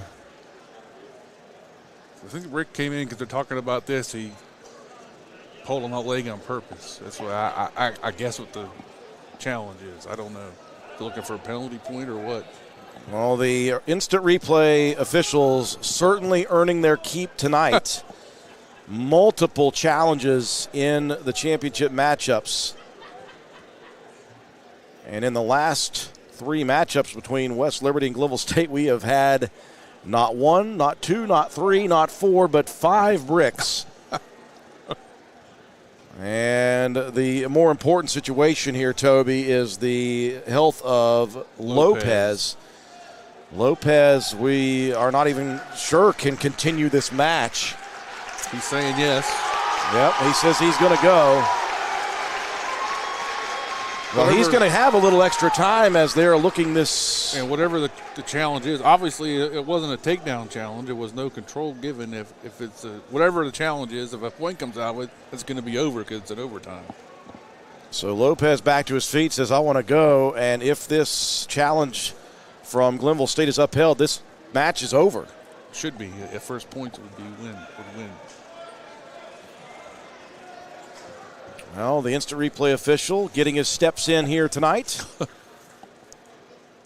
And he'll come back and he will give the lead official the word of what we've got.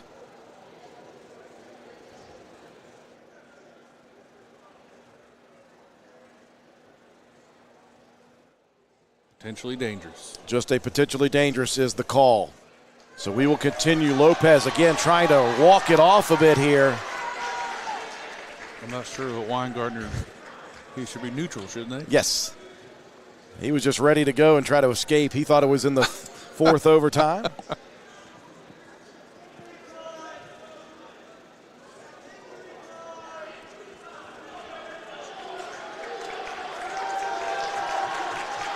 Well, Coach Irwin's still upset about something. Well, I don't know what the.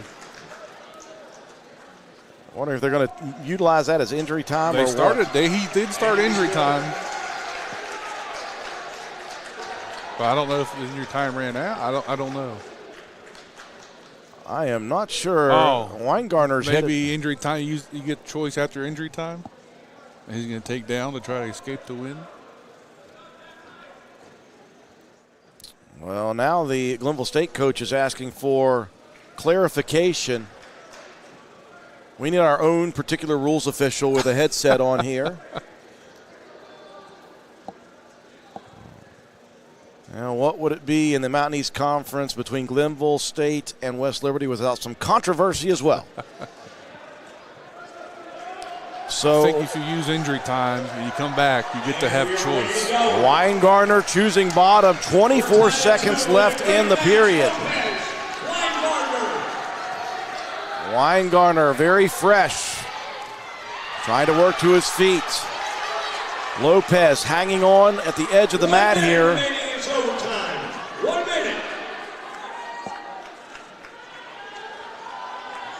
Well, they got 1 minute on the clock. Did they just take it to the 4th? Chaos has ensued here up at our vantage points. And they put the time back on the clock.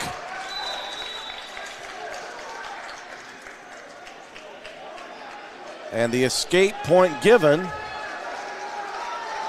And I don't think the officials even know what's going on at this point. And that is it. So it was still in the first period, sudden death overtime period. It was the opportunity for Weingartner after the injury time to choose bottom. They reset the clock for some reason to a minute, and then that point was taken. Kind of anticlimactic. We do apologize there.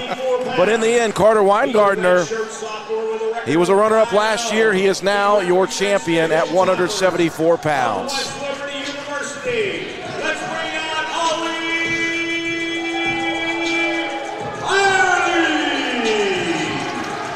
There's a lot going on in that one. Yes. He's a junior with a record of 19-12. He represents the Pioneers of Glenville State University. Let's bring out Mec Wrestling. So once again, and for the final time, it will be West Liberty and Glenville State University. At 184 pounds from West Liberty, the sophomore from Plain City, Ohio, Ollie Byerly. And for Glenville State University, the sophomore from Tabernacle, New Jersey, Max Borton. And something missing here at 184 pounds, Toby Ford. The reign of Ty McGarry has finally come to an end. He has finally moved on. He won it 3 straight times. He's a 3-time All-American, one of the best wrestlers in the history, if not the best, of the Mountain East Conference. Well, big shoes to fill, I guess, for these guys. Yeah, somebody is going to win it for the first time. Right off the bat, the first takedown for the Hilltoppers.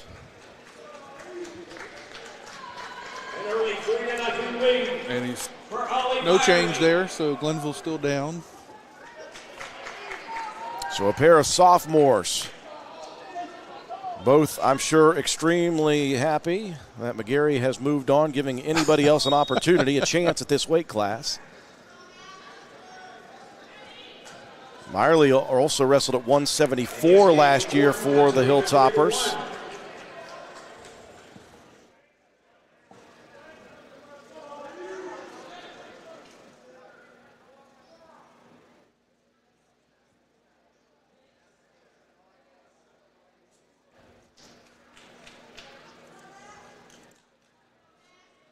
Morton, a transfer in from Augsburg University. And we talk about the head coach and the staff at Glenville State, Dylan Cottrell. They do rely very heavily on some transfers coming in, but they've also built some really nice wrestlers just in their recruiting processes. Well, today's age of the game, that's what you need to do, go out and find them.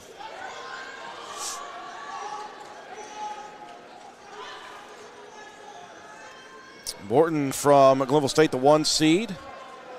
Byerly, how about this, Toby, the 6 seed in this tournament. We talked about Chalk other until the 3 seed in Lopez, but now a 6 seed who has the lead here in the first in Byerly. And just about had another one, and they're a takedown, but.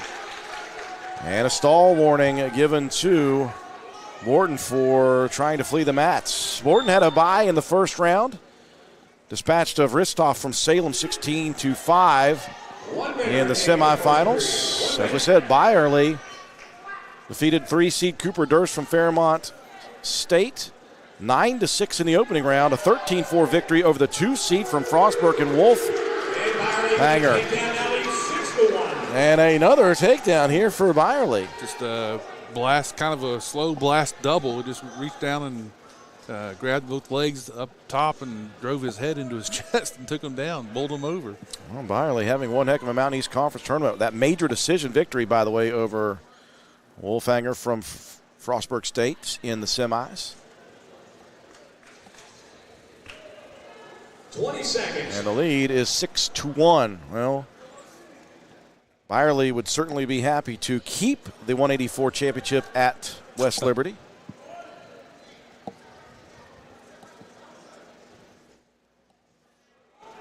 Seconds. Well, good control on the second takedown for Byerly, and he will ride it out. 58 seconds, by the way, of ride time, Toby, built up for Byerly. So not only has he built a 6-point lead, but he's got a nice big time of riding time there and a chance to add on to it here with Wharton taken down. And West Liberty leading the team race. They have locked up their 4th title and the first since 2023, 148-133.5 over Glenville State. Borton with the escape, that's a lead to 6-2. 6-2 off the escape for Max Borton. He did get his riding. He got a minute 3 now in riding time.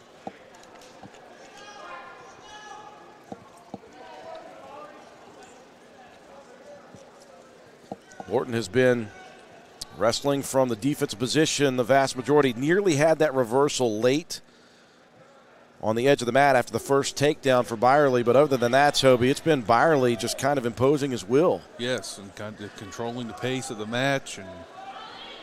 And as we say that, here's a nice single shot.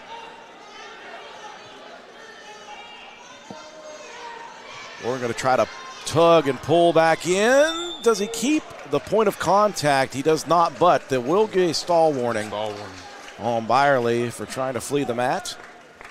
So we each got a stall call now.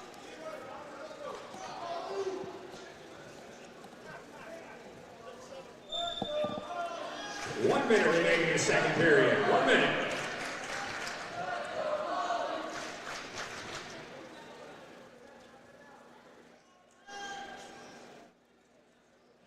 Try to slide and throw him by. Well, you see Borton getting a little more aggressive here offensively, and there's another stall again for running outs or fleeing the mat. Well, Borton took some smelling salts between the first and second. Said, I got to get going here, Toby. Had a nice single leg shot at the edge of the mat and then goes at it again. And got rewarded twice for the stalls. Got himself a point. So now a takedown will tie it. Cuts the lead to 3, but there is still that ride time point available to Byerly. Byerly unable to be resting on his laurels after the first couple of takedowns. Borton getting physical now. 15 seconds.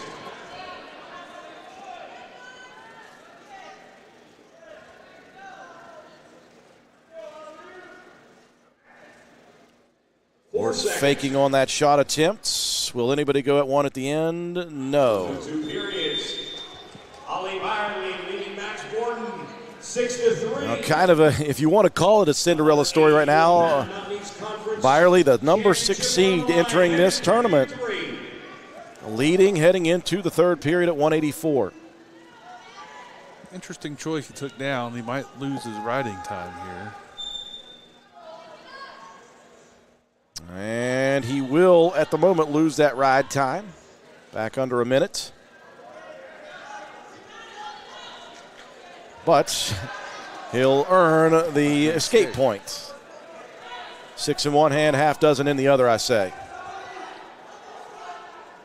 The lead is 4. Borton, though, has been relatively aggressive in the second. He's going to have to be again here in the third. Body lock, though. Nice roll through for Borton.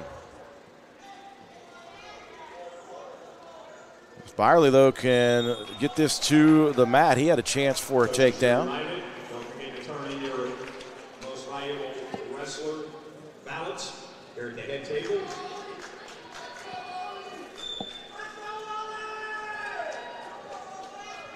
Or the 2 go at a shot there. Byerly got a little lower.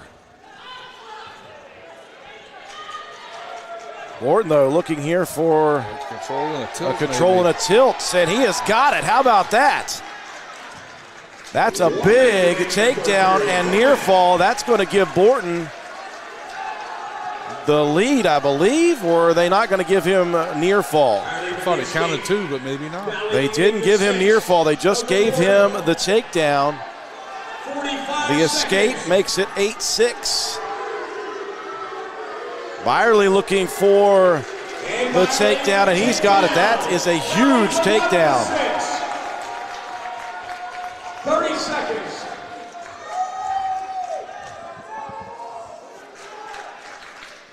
.25 seconds remaining.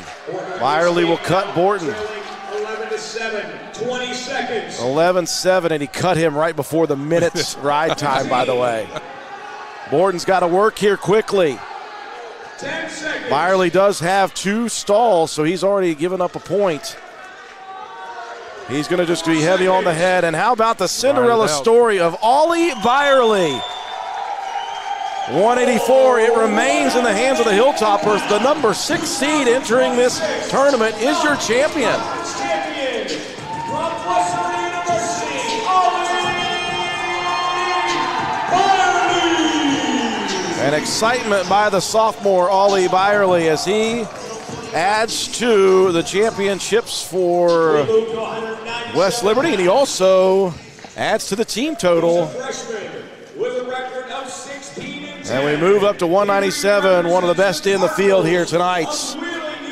From Glenville State University, ranked 2nd nationally, ranked number 1 in the Mountain East Conference. He is your defending champion. He was an NCAA semifinalist last year in the national tournament.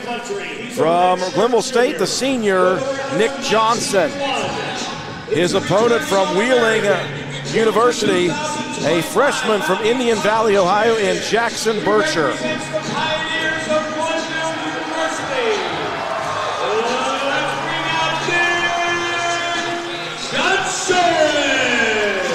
Johnson, homegrown talent out of Parkersburg, West Virginia, and Parkersburg High School, Titletown, USA, they call it.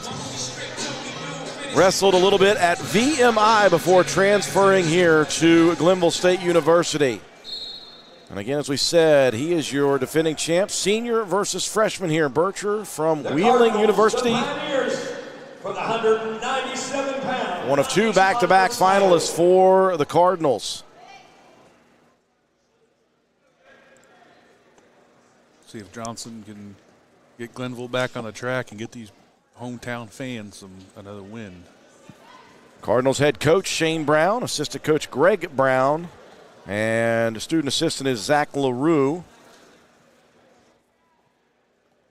Wheeling continuing to work to build this program up in the Mountain East Conference.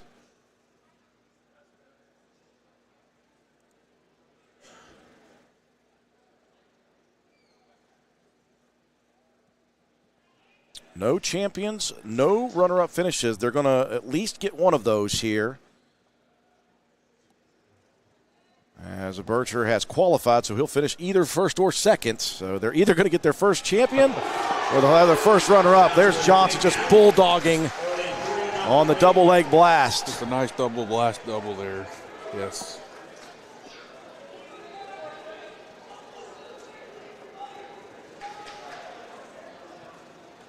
Well, Wheeling entered the Mountain East Conference in 2021, finished dead last in 21, 22, 23, and 24. They finished fourth last year as a team in this tournament. And right now they are sitting in fifth place. They're about 12.5 points behind Fairmont State. They do have a couple of guys in the championships here, but not enough to probably overtake. Johnson with a heavy return to the mat. He is just an absolute animal. 1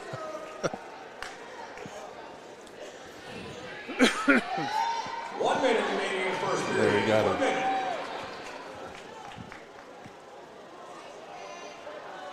Bircher, two-time All-Ohioan wrestler, and that's a big deal in Ohio when you wrestle there. Looking for a possible pin here is Johnson, and trying to repeat. At 197, he'll earn the 4 near fall. Still has that bar in. Trying to suck Bircher back. Now the front headlock, look at that. Second time he's done that. Johnson looking for the first period pin, and there it is. He's done it again, Nick Johnson. Your 2026 197 pounds Southeast Conference champion. I'll give a lot of credit to Jackson Bircher, the young freshman. Toby, just to get to this championship's a big deal as a freshman. He's got a lot more time, but you just ran up against an animal. Yeah, I mean, nothing to hang your head about for sure. I mean, I know it's disappointing to go out and want to go in the finals and show your best and happen to get caught and stuck in the first period, but a great tournament for him, and then again, he'll be back at least 3 more years. Well, we started it off at 125, and we are all the way to the 10th and final championship matchup at 285 pounds. We're going to have ourselves a couple of nationally ranked wrestlers here. Ranked number 9 in the country with a record of 21-3. He represents the Pioneers of Glenville State University. Let's bring out Colby Whitehill. For Glenville State University, the red shirt senior ranked 9th nationally. Out of Brookville, Pennsylvania, and Brookville High School. He wrestled a bit at Pitt and Lockhaven before transferring here is Colby Whitehill. Meanwhile, Wheeling University, a redshirt junior, 13th ranked nationally, is Gavin Harper from Calhoun, Georgia. His bio has no information. He is a very enigmatic human being. How about that? We don't know much about Gavin Harper. All we know is he is in the championship here for Wheeling University.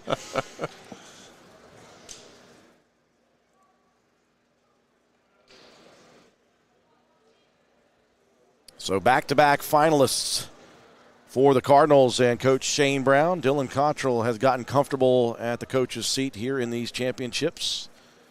Pioneers with 7 in the title matches. West Liberty has locked up the team championship. They'll win their 4th and their 1st since 2023. Linville State's winning it back-to-back years in 24 and 25, both at West Liberty. Again, this is our first championships held by the Waco Center and Glenville State University. It's been a great time. Done a good job, and the Hilltoppers have come in and kind of spoiled it for the homestanding Pioneers, but that's what it's all about, to come in and wrestle hard and get your championships. Well, a good shot attempts for the Wheeling wrestler Harper. Shot in as a good sprawl by Whitehill. Got him stretched out and see if he can get it, end up with a takedown or not. Try to work to one side, yeah. Good defense by Harper. Get back up out of that. I think he felt the transition from one side to the other, bounced back up onto his feet quickly.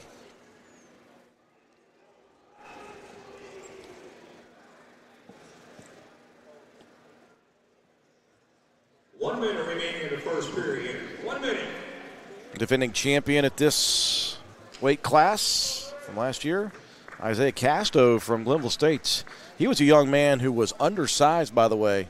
He wrestled the vast majority of the year last year at 197 and came up to 285 and won it.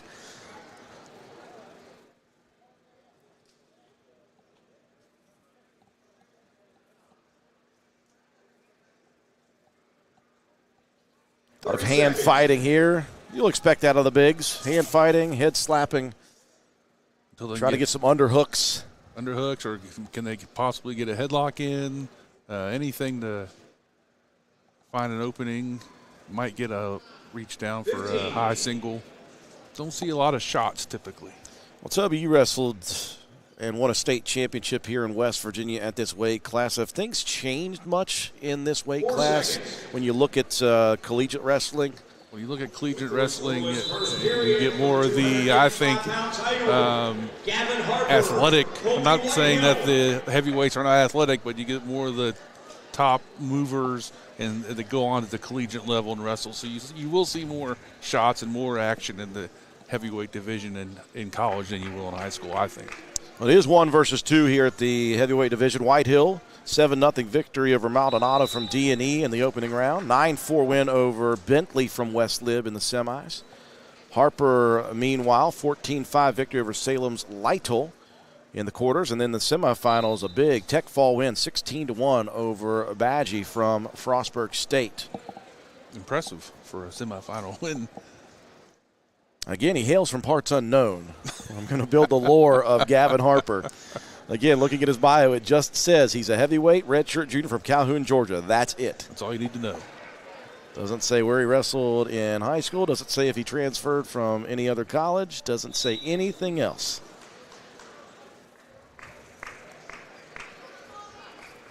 He's holding his own here. No score yet. He's ridden almost 30 seconds already in the second period.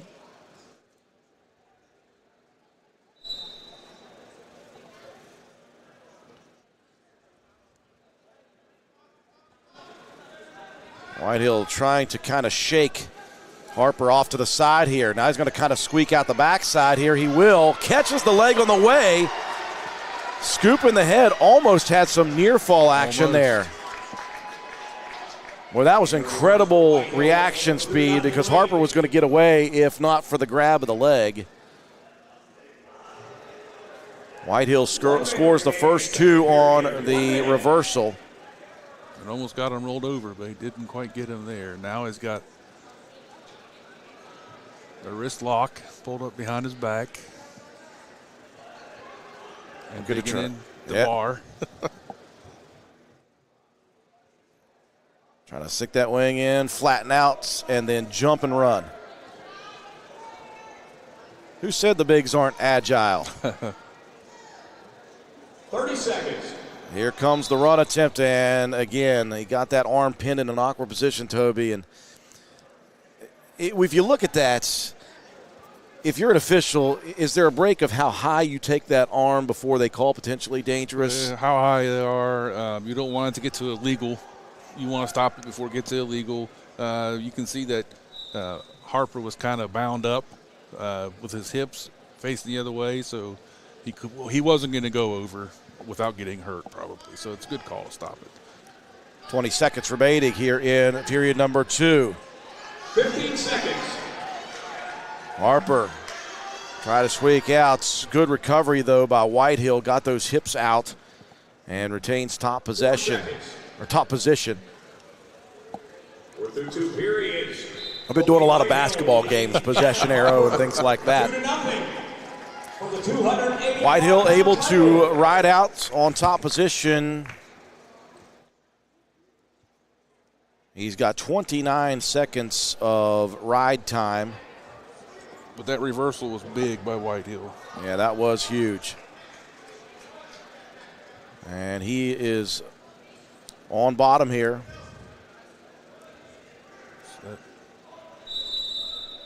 So Harper maybe going to look for a turn. He had to do something that the reversal completely changed his mind on the third period choice. Oh, too high, though, and Whitehill basically just slid underneath. And there's another reversal. 2 big reversals, one in the second here to start the third for the red shirt senior, Colby Whitehill. A pair of nationally ranked wrestlers going at it. Whitehill 9th in the nation, Harper 13th.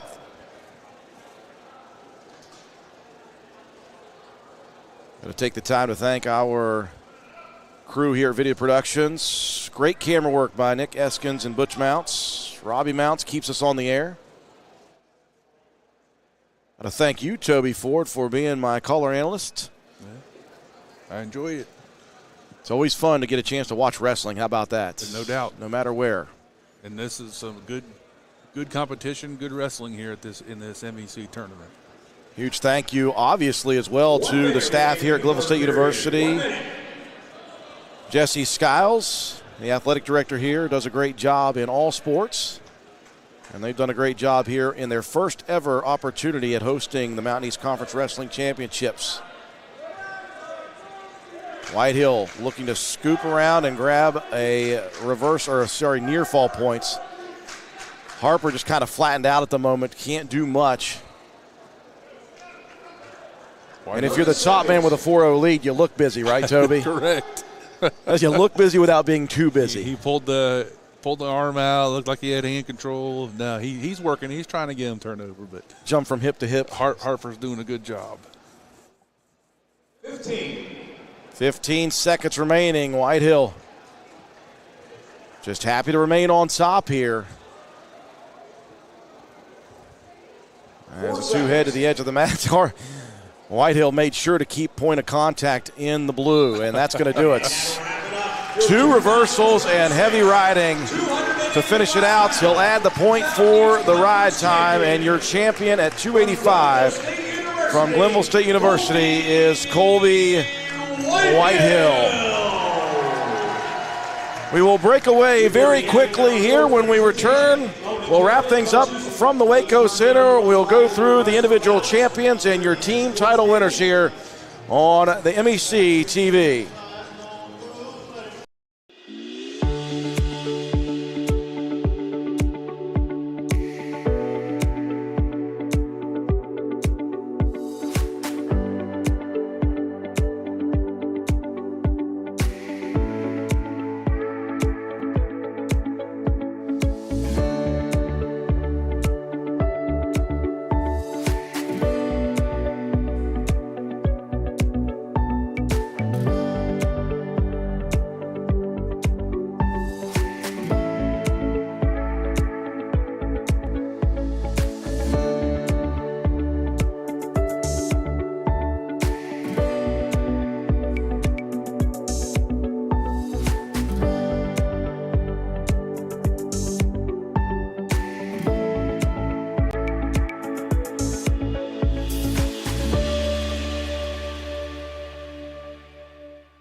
We welcome you back inside the Waco Center. 10 champions have been crowned.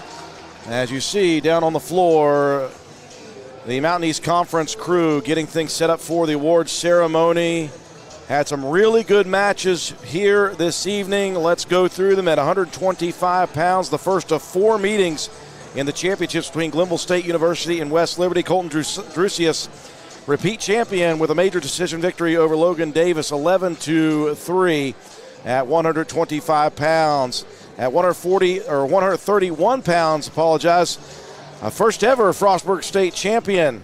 And Mr. Holling, Tanner Holling, a freshman, 10-9 decision over James Armstrong Jr. from West Liberty University. At 141 pounds, Ethan Hardy, your champion.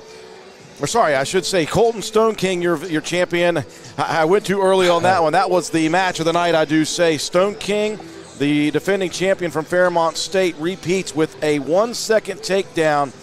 Victorious by a final score of 4-2 over Ethan Hardy. At 149, your champion was Tony Wood from West Liberty, a 3-0 victory over Gage Helbrine from Frostburg State. At 157, your champion Nico Taddy from West Liberty, a victory over Jimmy Bales from Glenville State, final score 6-1. At 165, it was Jordan Waters from West Liberty University eking out the victory over Seth Thomas from Salem, 4-3 for the victory. 174 pounds, it was Carter Weingartner from West Liberty University over Glenville State's Ethan Lopez, 3-2 in sudden victory. That one had everything at the end of it. You had penalty points, and you ended it up with a blood time escape point for Weingartner to pick up the victory. 184, the reign of Ty McGarry's over.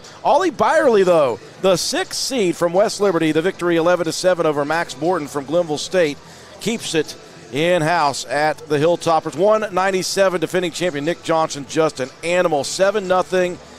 And then a near fall pin over Bircher in that first period. He repeats as champion. And then again at 285 pounds from Glenville State University, it was Colby Whitehill with a victory over Gavin Harper. Toby Ford, we came into this championship matchup with a close battle between West Liberty and Glenville State. Hilltoppers win it, though, 150 to 139.5. Well, you know, it was, I think when we came in, it was maybe a 2.5-point lead for West Liberty. Glenville got within 1, I think, during the preliminary rounds and the placement matches at first and 5th place. And then what a show by West Liberty in the finals. They came in and won just about all their final matches and then pulled away the victory. An inflection point for Glenville State. Ethan Hardy at 141 looked like he was going to win, get points, get more momentum. And then Stone King with that takedown at the end of the match to win it kind of took a little bit of the wind out of the sails. It did. It really did. And that definitely was a big stinging loss for the Glenville State Pioneers. But what a great tournament. Glenville did a good job hosting it, and great wrestling here in the MEC. Absolutely. Want to thank everyone for tuning in on the MEC TV for our live streaming coverage of the championships here throughout the day.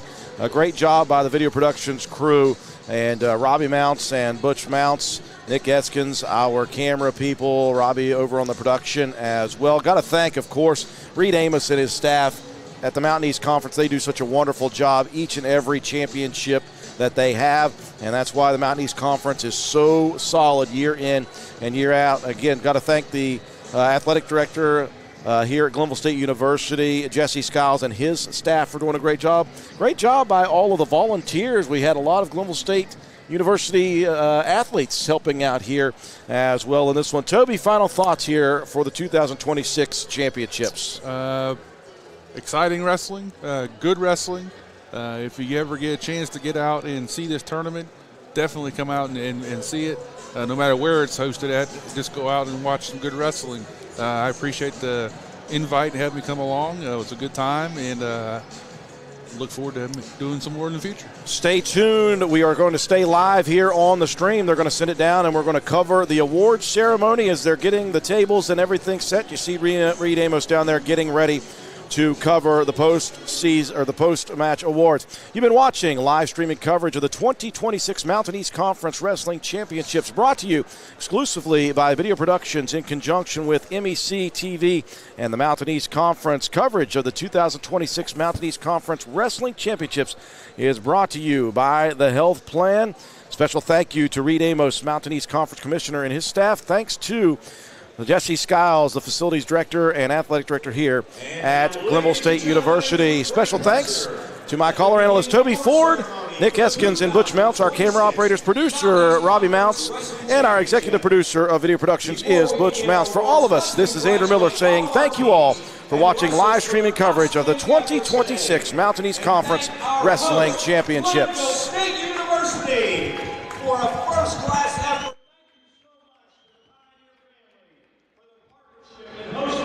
This conference championship. At this time, ladies and gentlemen, we are pleased to recognize our all Mountain East Conference place winners. On the mat, Mountain East Conference Commissioner, Mr. Reed Amos, is here to recognize our all-conference student athletes. Each weight class will have a third-place medal and a second-place medal and a championship trophy. Gentlemen, after you receive your award, you may step in front of the backdrop for a photo with your award. And at the conclusion of each of our weight class awards, we will then announce our tournament's most outstanding wrestler and then hand out the team championship trophy. So without further ado, let's begin.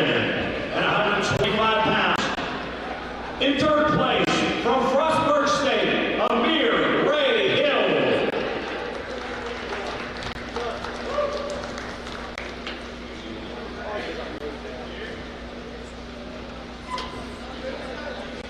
Finishing in second place, from West Liberty University, Logan Davis.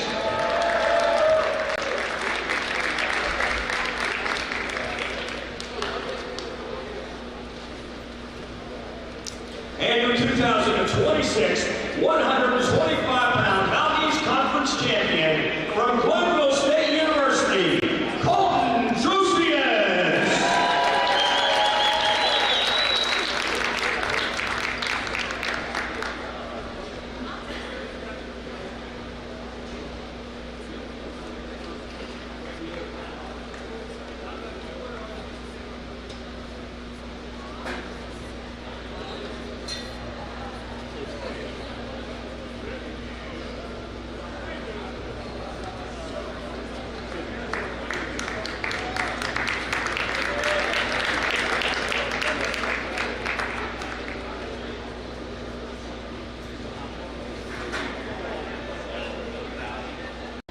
We move to 133 pounds, finishing in third place from Fairmont State University, Trace Ragland.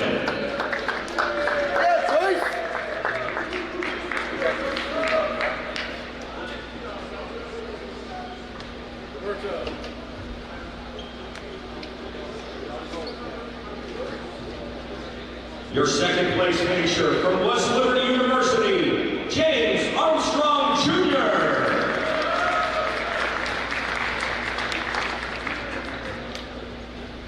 And your 2026 133-pound Mountain East Conference champion from Frostburg State University, Tanner Holly.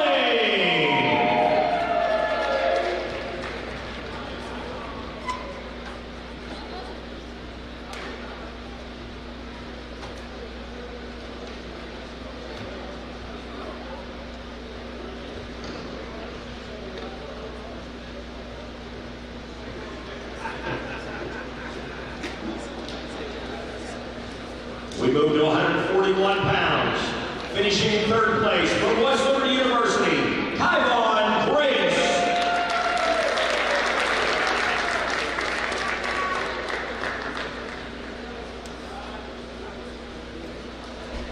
Finishing in second place from Glenville State University, Ethan Hardy.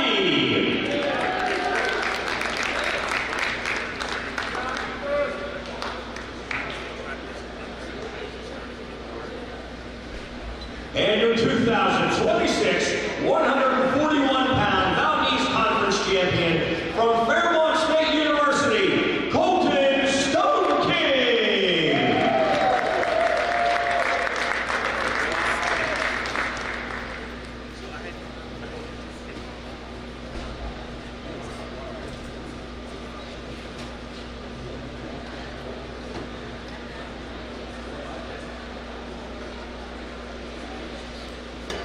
We move to 149 pounds, finishing in third place from Glenville State University, Moses Eaves.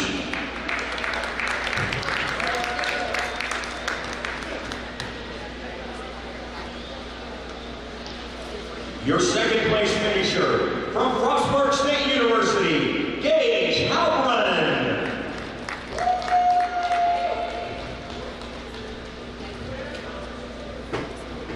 And your 2026 149-pound Mountain East Conference champion from West Liberty University, Tony Wood.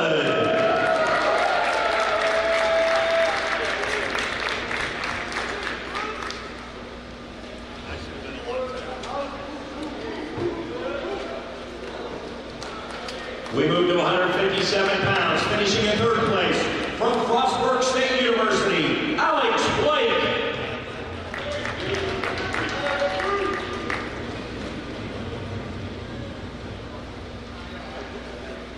Finishing in second place from Glenville State University, Jimmy Bales.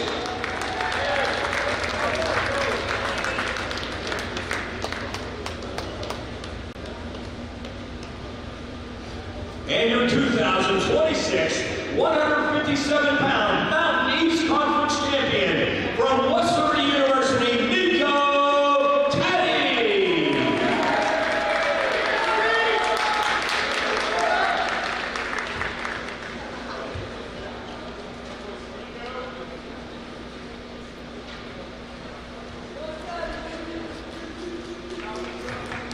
We move to 165 pounds, finishing in third place from Glenville State University, Connor Holm.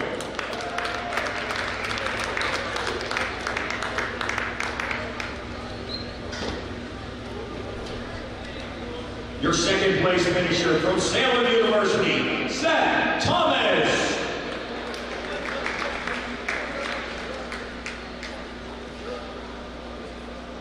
And your 2026 165-pound Mountain East Conference champion from West Liberty University, Jordan Waters.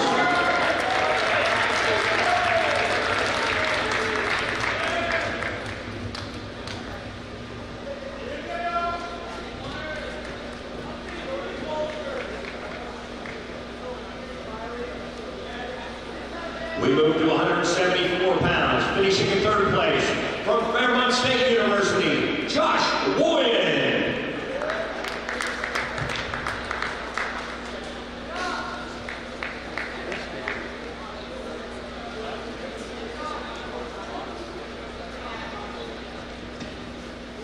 Finishing in second place from Glenville State University, Ethan Lopez.